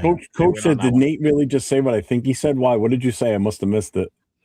I said he has a huge Texas tattoo on his thigh. Damn. I did not know that. I did not know that. I didn't know that either, bro. It's like yeah. Fun fact from Nate. Yeah. No, Max ain't from Flint. Coach is calling you out, man. Yeah, he did. He said that, bro. He said that. All right, let's see what you did, man. All right, so here's what we did. Yeah. Now we're liking it. Now we're liking it. Nate approves. I actually like that one more than the honest, Buffalo one. I do like that one. Yeah, it's I like your that one, best bro. mock draft so far. Yeah. Without Makai Lemon, it's probably your best. Yes, I think you hit it out of the park, Jeff. So this is obviously, like I said, I took Mendoza every time because I didn't want anybody bitching at me, and I figured we're getting the extra draft picks. I'm not again. I am not all. If we trade Max and we get like this deal from the Cowboys, then we stick with number 1 and we take Mendoza because we're gaining 2 more first round picks. Oh hell yeah! Because look at what we can do with this. Right. You know, right. so you get Mendoza, you get your wide receiver. You get your defensive tackle, you get your linebacker that everybody wants, and then we still can get Gunker. Yeah, I like that one. Well, you know what is wrong with that? I think that would be one hell of a follow-up. I'm gonna be real with y'all, bro. Now that we're like through all like most of these trade proposals, I honestly think Max Crosby's value is a 1st and 2nd round pick. I don't think he has a 2 first round pick value. No, not especially after the injuries. No. Yeah. No. Not just this injury. I mean, he's missed multiple games for multiple seasons. You know what I mean? Yeah. And on top of the fact that Max Crosby's game in terms of like his bag of moves is extremely thin, bro. Like if he can't win you with speed of the outside and you counter his spin move, dude, he's pretty much boxed. On top of the fact that he's fucking about to hit 30 years old. So I proposed this question before on my channel. Do you think the Raiders will get more? You guys think the Raiders would get more for Max Crosby than what we gave up for Devontae Adams from the Packers? And I don't think we will, because Devontae Adams, when we got him from the Packers, was in the prime of his career. He was an All-Pro. Remember, you gave up what, 1st and a 2nd, right? We got a 1st and a 2nd and got for Devontae. And he was an All-Pro. Max Crosby, I love Max, but I'm extremely critical of all of our high-paid players. He's never been an All-Pro ever in his career. He's been a 2nd-team All-Pro. Never been a 1st-team All-Pro. So outside of the Dallas Cowboys, I think the Raiders are going to get a 1st and 2nd. That's what they're at most, and maybe a player at most. But that 2 first round it's out. Damn, but this is Jerry Jones we're talking about. He is totally unpredictable. He could pull something like this. That's the thing. He may fuck around, give us 2 firsts and a 2nd. He might get. The Raiders may get more from Dallas than they will any other team. On top of the fact that Dallas and the Raiders, the Jones and the Davis family, have a rich history with one another, bro. Like we've always scratched each other's back in the past too, bro. You know what I'm saying? They've had a lot of our former players with Amari Cooper and Darren McFadden. They've had a lot of our old Jerry Jones is the guy who's made Dak Prescott the highest paid quarterback. So no, I'm with you. So Jerry Jones just does whatever the fuck he wants. Yeah, he's pretty much reached the Al Davis level of senile at this point. Yeah. All right. So there's more. I didn't do a draft for this one. Woo! You get it the first round next year? I saw that one. Yeah. I saw that one. I didn't like this one, so I didn't even bother doing it because I'm like, nah. I wouldn't even why you didn't entertain want this. to do it. It's the fucking Patriots. Yeah, you know what. But on top of that, still, I don't like that. I don't like that trade. No, I don't like what Give we me a vote first. I don't like what I we get feel like for it. I feel like Max Crosby is better than anybody that we would draft at 31. And if the Patriots are good next year, he's going to be better than anybody you could draft twice at 31 or 30. So yeah, no. Yeah, this is a hard pass. So here's where it gets a little interesting. Those weren't the fucking chaos ones? Are you serious? No, Nathaniel, they weren't. Oh my There's god. crazier ones. So these are the chaos ones. I did not do drafts for these. Okay. So this is just going to be a simple yes, no, or we need more if we're going to do it. Okay. 6-team trade. Some of these are going to probably trigger some people, unfortunately. Okay. So here's the first one. So the Lions trade with us. Yes. Yes. Yes. I did not make these up. Yeah. Okay. Yes. Yeah. So I would be on cloud 9 if we made this trade, dude. Like I thought I could smoke enough weed to get on cloud 9, dude. When I saw this one, I was like, "There's no way, dimension, dog." There is no way, but yeah, there's no way. Would be amazing. It would be amazing. I would take it in a heartbeat. 1,000%. But there's no way in hell. Why would they trade Aiden Hutchinson for Max Crosby when makes no sense? Yeah. Aiden, the worst thing that's happened to Aiden Hutchinson is he broke his leg, and that was a clean break. He's fine. Obviously, he had a great season last year. Why would they trade somebody like him, and that's his injury issue, and take on a guy that's older, much older than him, and has a proven injury issue with surgeries and such, and still give up their 2 first-round picks, one this year and one next year? That's crazy.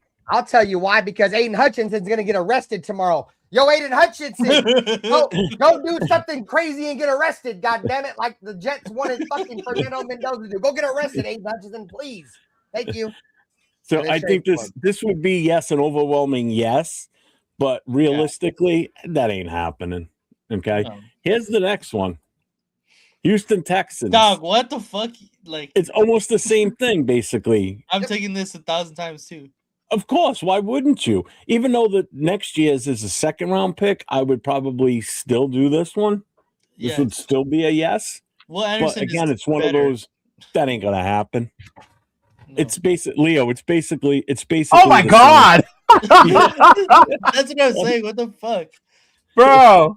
Will Anderson? Oh my god, that shit troll. You know what? I would even throw in Geno Smith for them. Oh god, for free for the free ski. Take him for free. Tyree. Let's give him Tyree. All right, here's the next one. Funny.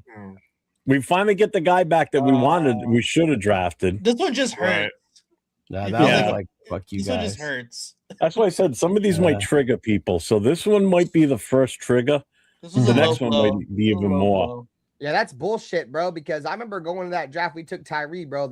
My top 3 players that I wanted was Devin Witherspoon. Shouts to Devin Witherspoon. I didn't think he'd get as drafted as high as he did by Seattle. I wanted Devin Witherspoon to 1, Jalen Carter number 2, and Christian Gonzalez number 3. And guess what? All those motherfuckers done played in the Super Bowl, and we're stuck with the one bum motherfucker, dude. Yeah. Fuck yeah, I would take Jalen Carter in a fucking heartbeat, dude.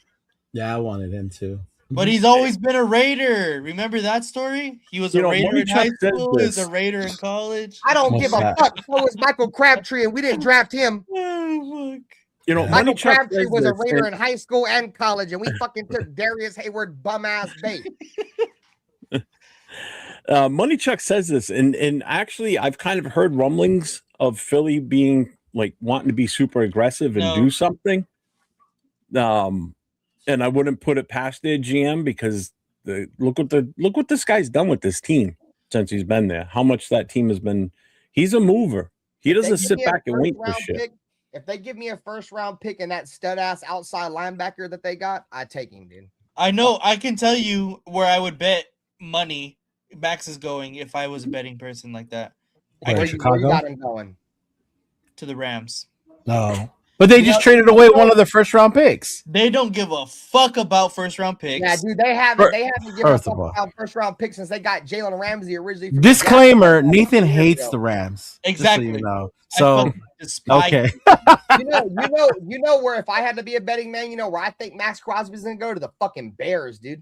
I mean, I would like that. I'm not. And the Bears are gonna get Khalil Mack and Max Crosby, bro, from us. They're gonna take both of our pass rushers. I think we get the last first round pick from the Rams. They give us a little more sweeteners, you know, second or third or whatever it may be. And he gets to a preferred destination of his. He loves Los Angeles. He said it multiple times on his podcast how much he enjoys being in LA. And But he was from the Bay. The Bay, yeah. The Bay. I just think the Rams are extremely aggressive in trade negotiations as well. So I think they got another first round pick this year. Yep. Yeah, they still have another. Yeah, fuck yeah. Then I'd put my money on them too because they done already proved they're trying to go win now because they just traded for McDuffie.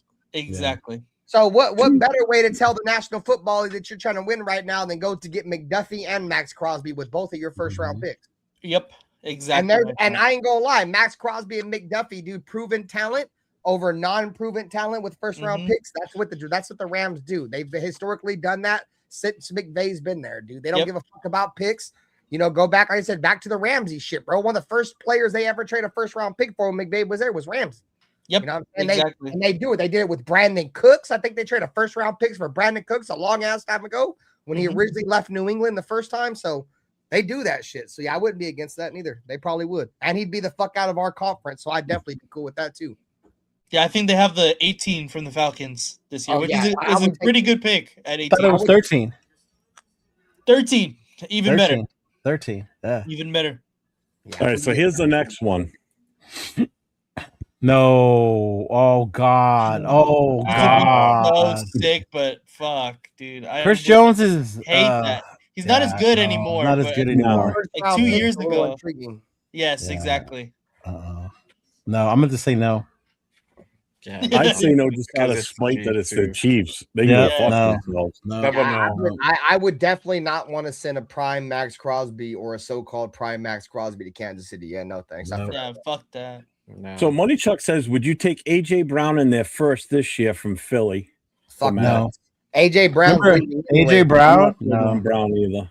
Yeah, he's leaving anyways. He's done already made it pretty much fucking publicly clear that he don't. I agree. I forgot. I just put this one up. I definitely am not trading with them. Everybody's saying no. So I hate the 49ers more than anybody in the league, but I'd rather Max Crosby go to the 49ers before he goes to the fucking Chiefs. Because at least we haven't got to play him every fucking year, dude. Yeah. I know the Niners, from what I heard, the Niners want Max too, bro. So yeah. Oh, it's funny that you say that, Ben. Oh, that's the next one. I would do Nick Bosa. Yes, I would do this in a fucking heartbeat. Fuck yes, me too. I love Nick Bosa too.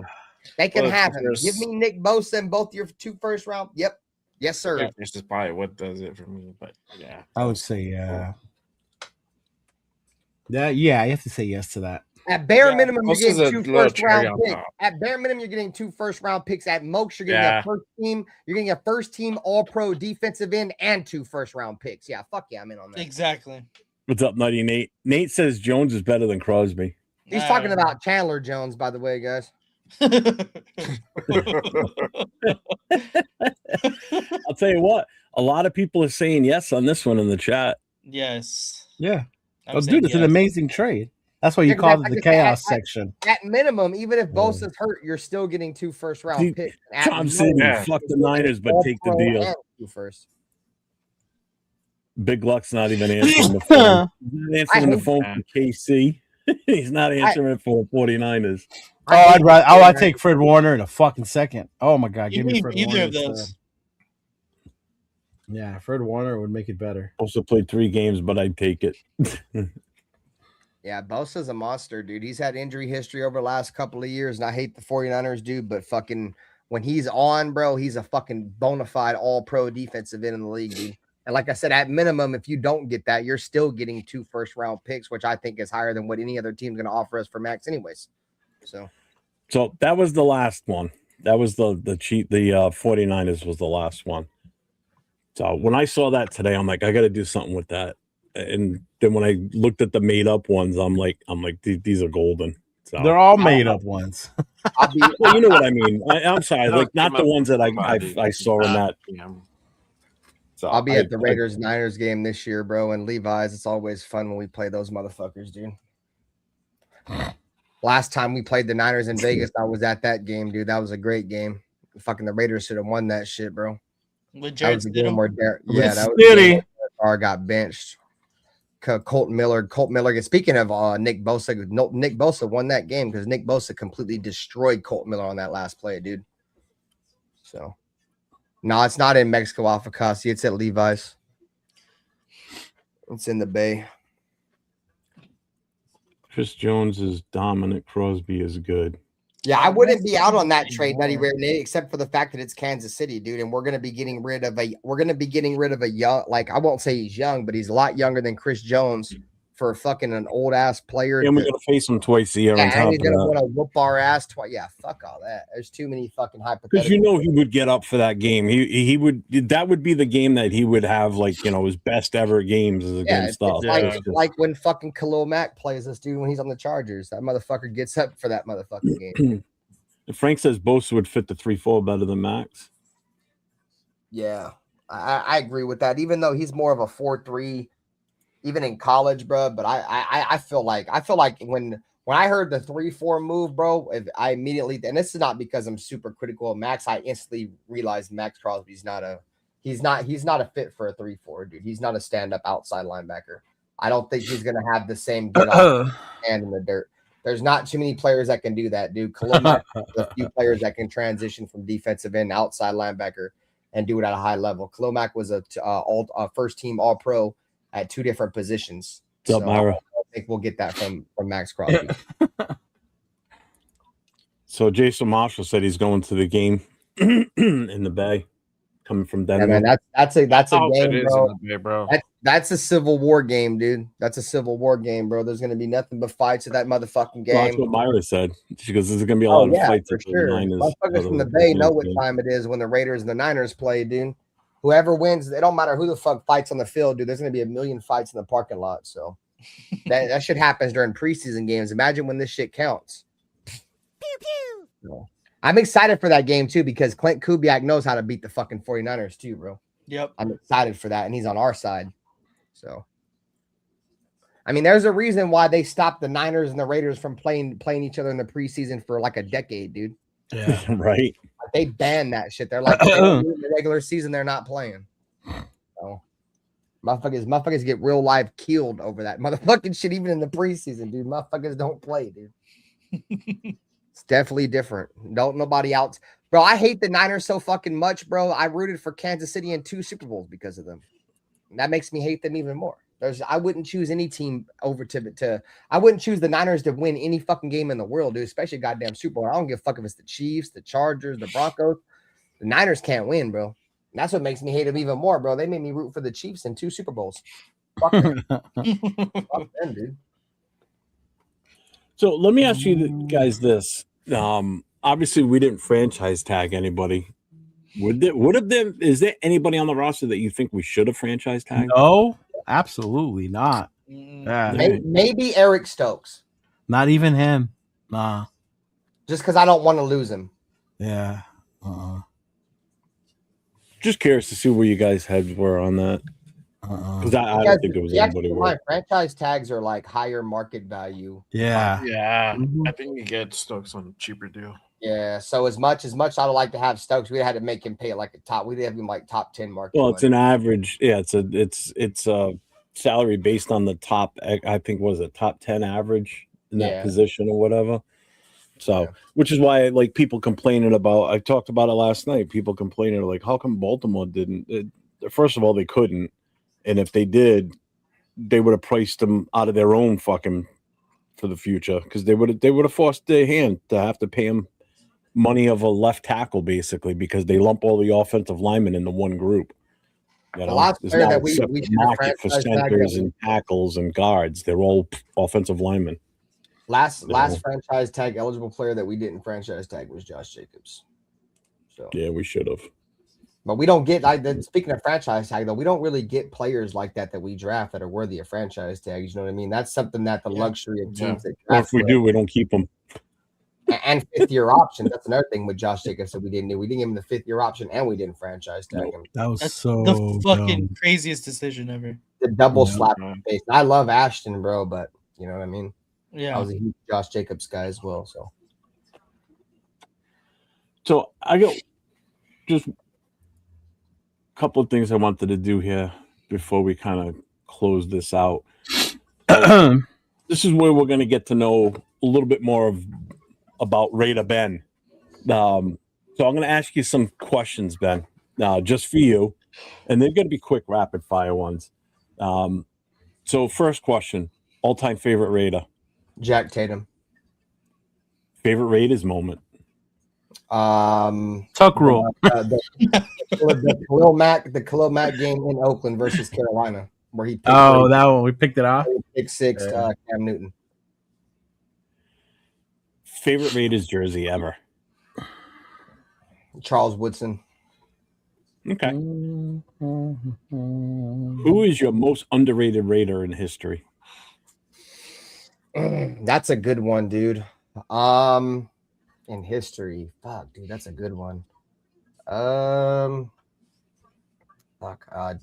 McFadden, because his injury history. Thought Darren McFadden, if he would have been able to shake that turf toe, he'd have been one of the best running backs to ever play in the history of the game. Period. Not just for the Raiders. Okay, I can live with that one, definitely. One current Raider you would build the team around? Brock Bowers. Yeah, that's a smart one too, I think. Can't go wrong with that one. Ain't much to pick from. That ain't much to pick from. No, especially if Max is out of here too. Anyway,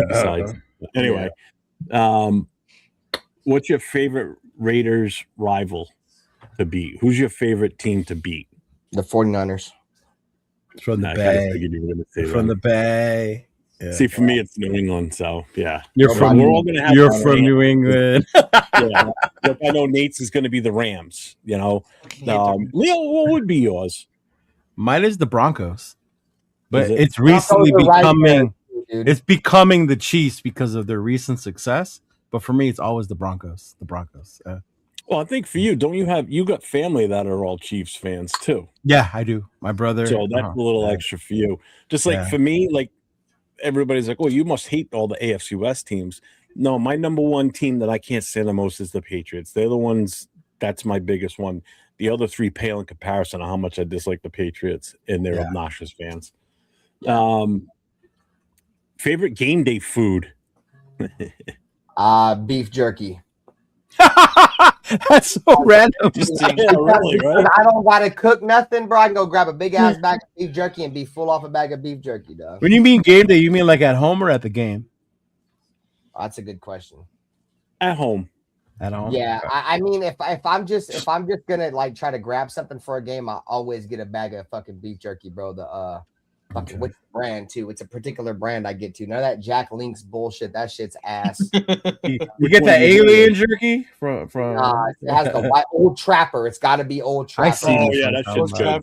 Yeah, Old Trapper's a go-to for game. You know what? You know what it is for me, Nathan? Those hot dogs outside of the stadium after the game. Hot dog.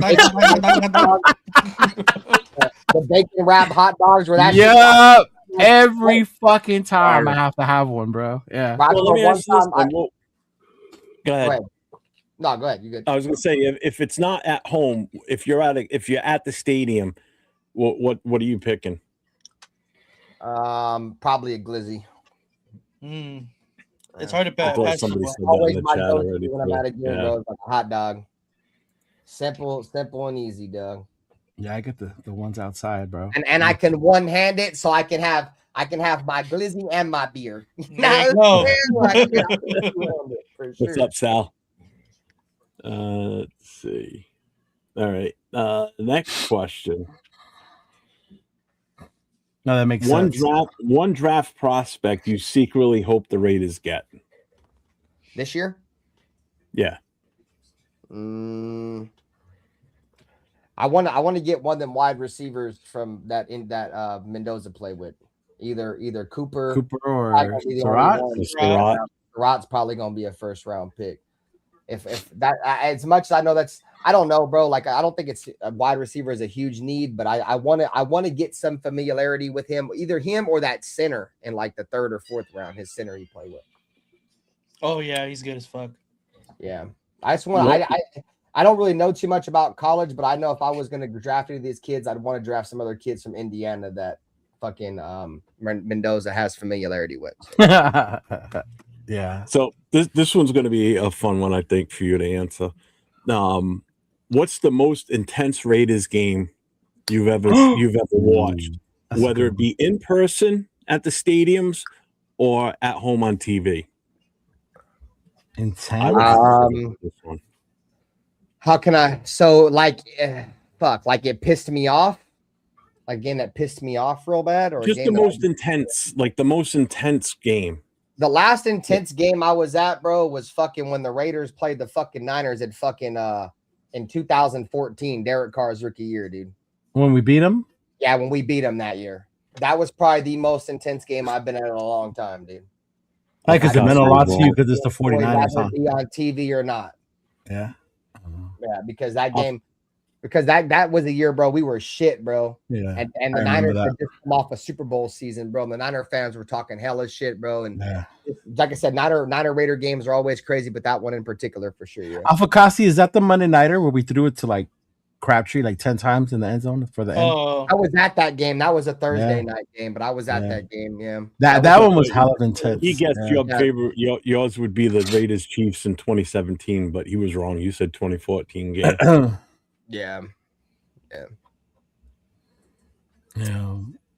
Mm-hmm. Frank, opening day 1976. I was a sparkle of my father. Bro, who do we even play that day, Frank? Oh man. But Charm City's got a good one there too. I ain't gonna lie. That game where we played Seattle where Josh. The Josh Jacobs broke that. Yeah. You know which one else too? The one where we knocked the Chargers out of the playoffs. Yeah, that's the one that the one in Vegas. Said. Yeah. That's where, when we could have gone to a tie and we both would have made it. Yeah. Yeah. That one was intense. Yeah. And then we that was the fucking Patriots game, dude, where Chandler Jones had that crazy ass play. I was at that one actually. Yeah, that'd have been crazy. That was my girl's first Raider game ever. Nate was that Chandler Jones game. Yeah.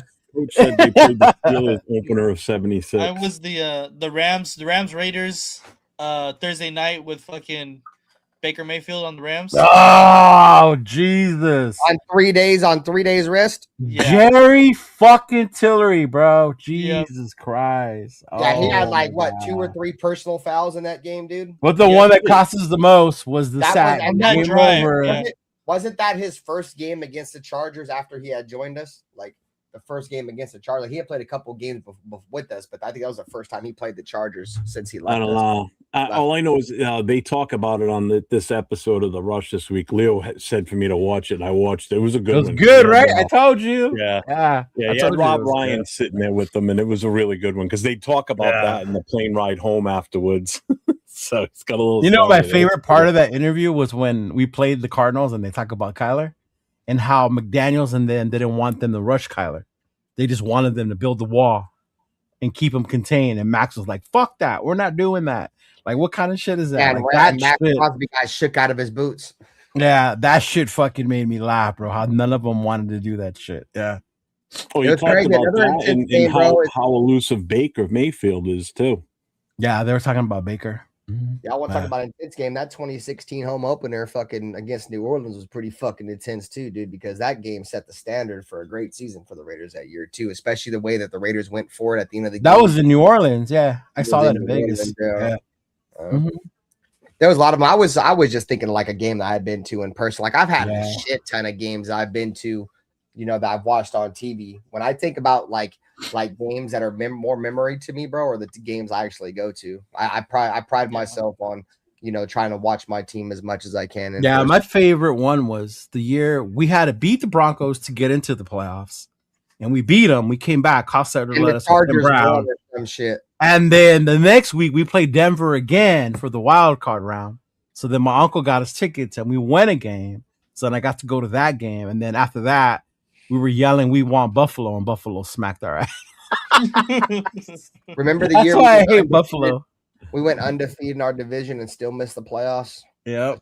Tough. Mm-hmm. Yeah. You Jackson, that shit was fucking tough. No, when Detroit came back on us. That one was horrible. We were fucking winning that game. And then fucking Stafford. Was that the game where Calvin Johnson had the game-winning touchdown? Yeah. Yeah. Everybody in the fucking stadium knew the ball was going to Calvin Johnson, but the Raiders for some fucking. And we had Rolando McClain dropping back to cover the middle. I remember Rolando McClain's rookie year, bro, when he picked up Danny Amendola and slammed his dumb ass right in the middle of the dirt, right on the dirt infield, slammed his ass. We had Rolando McClain covering the middle of the field deep. Rolando McClain was a beast after he left the Raiders. When he was in Dallas, he was a monster, dude. I think one of the ones I remember that I was pissed at was the that Monday night game with Brett Favre the day his dad died, and he just went off on us that night. You were pissed off about that? Because they crushed us, man. He just had like the game of a lifetime. But I mean, I get it. The emotions were high and everything. I felt bad for the guy, but Jesus Christ. One game. Why did it have to be us though? Why is it always us? You saw what Alpha Kasi said. They always have their greatest games again. Look at Andy Dalton. Andy Dalton loves the Raiders. Let's speaking of that, that's where I was getting at. One of the most embarrassing losses I ever seen, dude, is when fucking Nick Foles dropped 7 touchdowns on our. That's another one. I remember when Nick Foles came into Oakland, bro, and dropped 7 touchdowns the week after the Riley Cooper racist remarks, dude. And Riley Cooper scored like 3 touchdowns on our dumbass, dude. I still think the most embarrassing was losing to Jeff Saturday. Oh, that one was bad. That was because Matt Ryan ran for a fucking 20-something yard run, bro. I don't know what's worse, losing to Jeff Saturday or our entire defense getting outran by a 40-year-old quarterback, dude. For real. Meek Robertson looked like he was jogging, dude. Matt fucking Ryan outroute the defense that day, bro. Worst game I've seen in person was the one in Philly this past season. That was horrible. 2014 off of Kasi is when fucking we got 52 skunked in London by the Rams. I think that's the game that got Dennis. What didn't the old buddy get fired that game? Dennis Allen get fired that game or something? Yeah, we left him in England. Yeah, he got his own red home. Yeah. Good luck, mate. We got ass handed. Cheerio. I'm so glad we don't got them shit London games no more, dude. I loved Oakland, but the downfall to Oakland, bros, they gave us all the fucking international games, dude, and took Oakland out of the fucking scenario. So, Ben, I'm going to put you on the spot one last time. So, if you could send one message to Raider Nation about the future of this team, what would it be? Just be patient. Just be patient, bro. I had Dirty on my show, bro, and he said, you can't teach patience to a lot of Raider fans. No. And he was kind of speaking for the older generation. And, I get that. A lot of the older generation, you guys want to get back to what the greatness is for the Raiders. But I think with the younger generation, bro, the only thing that we have to hang our hat on is the history of the team and to hope that, the Raiders are going to be great again. There's nothing since I became a fan of this team in 2004 gave me a reason to like the Raiders, except what the Raiders did in the past. And we're never going to get back to that, bro. Back to being a stable organization with some continuity. And you're going to have to be patient.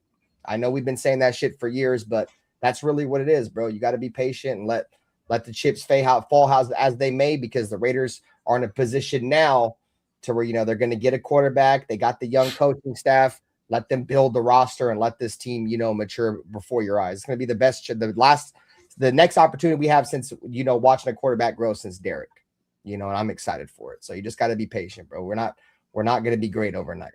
So very well said.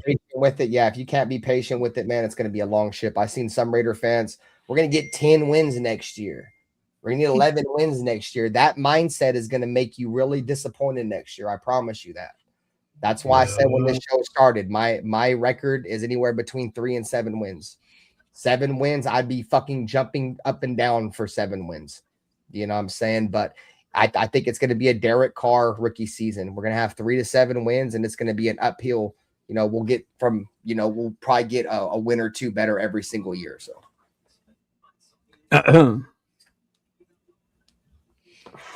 is a little patient. Very, very well said. Yeah.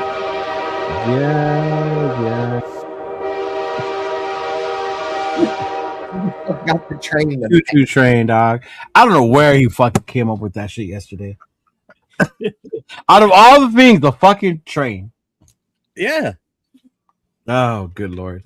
Well, he's trying to say, go ahead and get on the bandwagon, dude. Go ahead and get on the train now. I have no butthole. That's this one. Bruh. Yeah, exactly, Nate.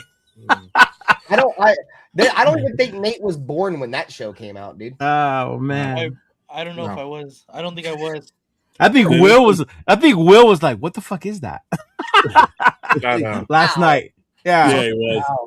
Yeah, Will was like, what the fuck is that? This one here is my all-time favorite, though. Beavis and Butthead, you're missing out, dude. Oh, yeah. This is my all-time favorite, though. What we've got here is failure to communicate.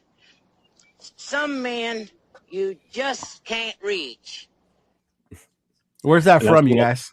And that's what a lot of Raider fans are like right now, too. Where's that from? I couldn't tell you. I'm not gonna See what I mean? See what I mean, Jeff? That's what I love. What is that? It's from Cool Hand Luke, probably one of the greatest movies. It's a good one. Paul Newman. I'm not much of a movie guy. I got the attention span of an ant, dude. So I can't really watch movies. Fuck you and your fridge, Bueno. See? Right. Jake Morley got it. Cool Hand Luke. There's a couple people in the chat that got it. Yeah, Joe Morley, I think. Joe would know. What up, Joe? What's going on, brother?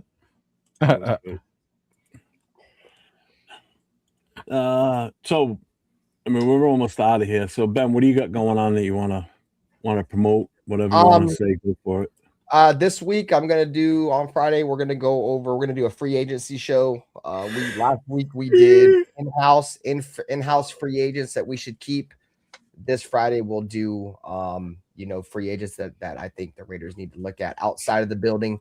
But outside of that, man, not much. We do our little gaming streams in the morning. Tonight we'll do some Resident Evil Rakim. I don't know if that's how you pronounce it, but the new Resident Evil that came out, we do like a late night horror shit where I play these fucking scary games in the dark and shit on Twitch and shit like that. So we'll do that tonight. And then yeah, man, football wise, catch me Friday nights, man, 8 p.m. Pacific Standard Time. Just Win Baby podcast, man. Raider Ben, Nutty Raider Nate, Nutty Raider Nate, Dirty, Black, and the boy Pizzo every Friday night, 8 p.m. He was playing that the other day, and the game scared the shit out of him too. It was fucking great. Dude, that happens. You ever play those games late at night, like in the dark? That should have scared the shit out of you. I can't play games like Resident Evil or any kind of horror games during the day. I just don't think that's right. You know what I mean? So I play at night, but yeah. I still remember when the newest Doom game came out. Oh Lord! And when Doom is sick. I remember playing the newest one, the most recent one. When that came out, and you would turn into a corner, look into a corner, but it'd be all black. And as soon as you put your flashlight on it, that's when it would jump out at you. And the first time that happened to me, I literally I dropped my controller out of my hand because it scared the fuck out of me because I wasn't expecting that. I was like, what the fuck? Yeah, good time. Jay, what do you got going on this week? Anything? No, not really. We'll see what happens if something happens, something news drops up on, but taking the weekend off. And Leo, what do you got coming up? The rest of the week, nothing. Monday, like I told you, we'll be coming back with our new season of Puro Raider podcast. So me, Chona, Raquel will be back. Hopefully Queen V will be able to join us, but we'll be back Mondays at 7. Get the new season started with the free agency since it's the tampering period starts that day. Mm-hmm. So we'll hopefully see what goes on that day and then bringing that shit out. Mm-hmm. Nate and I will be on tomorrow night for Raiders Coast to Coast. We're going to have a special guest on with us tomorrow night. We're going to have 805 on with us. You're going to have Bob. The homie Bob is going to be on the show. We'll definitely get into more of the his take on the combine and what he's looking for. And, with free agents and a little bit of draft talk too. Make sure you let him know how tall Mekhi Lemon actually is there, Nathaniel. Bro's 5'12". Nate, besides tomorrow, you got anything else coming up that you're working with? Or? I don't honestly, but I am going to be doing a live a solo stream pretty soon. I don't know what day I wanted to do it yet. It might be either next Friday or Saturday. The solo stream again? Yeah. People say they miss your gaming streams. I know. I do have to get back into that. Yeah. I think once the draft is over and everything, it kind of settles a little bit. That might be. Yeah. Fucking girlfriends take up all your time. I'm like, God damn, girl, I gotta go live. Shit. Let's get married and they leave you alone. Then you just go in the other room. I got lives to do. Leave me alone. I'll be on tomorrow night with Nate. Friday night I'll be on with No Huddle. The phone number is pinned right here underneath me, so you can call now, leave a voicemail for Friday night or Saturday night. Remember, Friday night's open to all fans of all NFL teams. It's not strictly a Raider show. Saturday night is Raider Nation Voices with myself and Jason Downs, where we take phone calls and we talk Raiders football on Saturday night. That was fun. I like doing that one. You guys got anything else? You good? I'm good. Nope. I just know once free agency hits and once free agency hits, we'll have a lot more to talk about, bro. Because in the draft's right around the corner, so it's been dry. But I think the next 3 to 6 weeks is gonna be a lot of shit to talk about, bro. And there was a report that had came out from, I think it was Dov Kleeman or some shit, that he talked to multiple NFL insiders, and they said that a couple of them believe that Max Crosby will be traded the next coming days. And believe it. If that happens, I will be live. I will be live if it happens. And what happens if he doesn't? I'll see you Friday. I honestly, I think it's going to happen. I think he's gone. I really do. Oh, you wanted to be gone. But like dude say, don't believe the hype, bro. I believe it when I see it, man. Exactly. Before we play the outro real quick, one more time for our guy Leo and his Notre Dame fanism.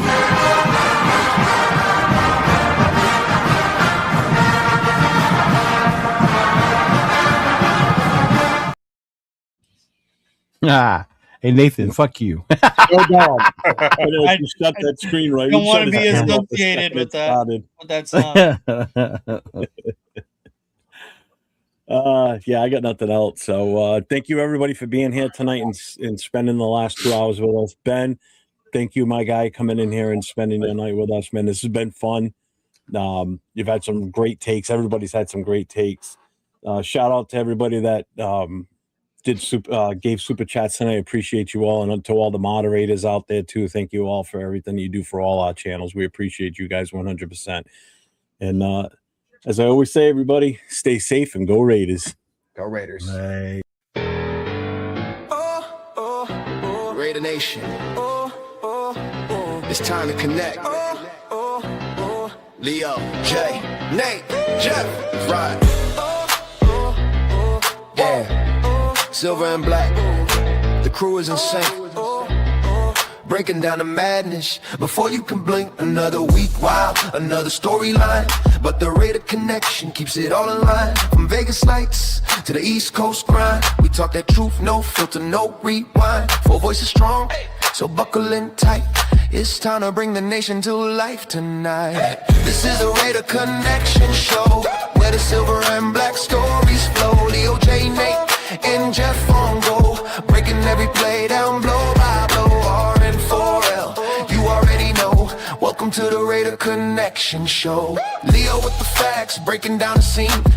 Jay brings the fire, keeping takes real mean. Nate on the road with the vibe and the view. And Jeff swings heavy when the nation needs truth. Wins or losses, we show up proud. Raising Raider Nation, loud and loud. Hit that chat, pull up, don't wait. This is family, this is connection, this is fate. Silver shields up, the energy grows. Four voices united everywhere that it goes. Every first down, every heartbreak hit. Raider Nation stays locked, we don't quit. This is the Raider Connection Show, where the silver and black stories flow. Leo, J, Nate, and Jeff on go, breaking every play down blow by blow. R-N-4-L, that's how we roll. Welcome into the Raider Connection Show. So grab your drink, hit subscribe, let's ride. Raider Nation strong, we never divide. From kickoff to the final echo, you're tuned into the Raider Connection Show. Hey!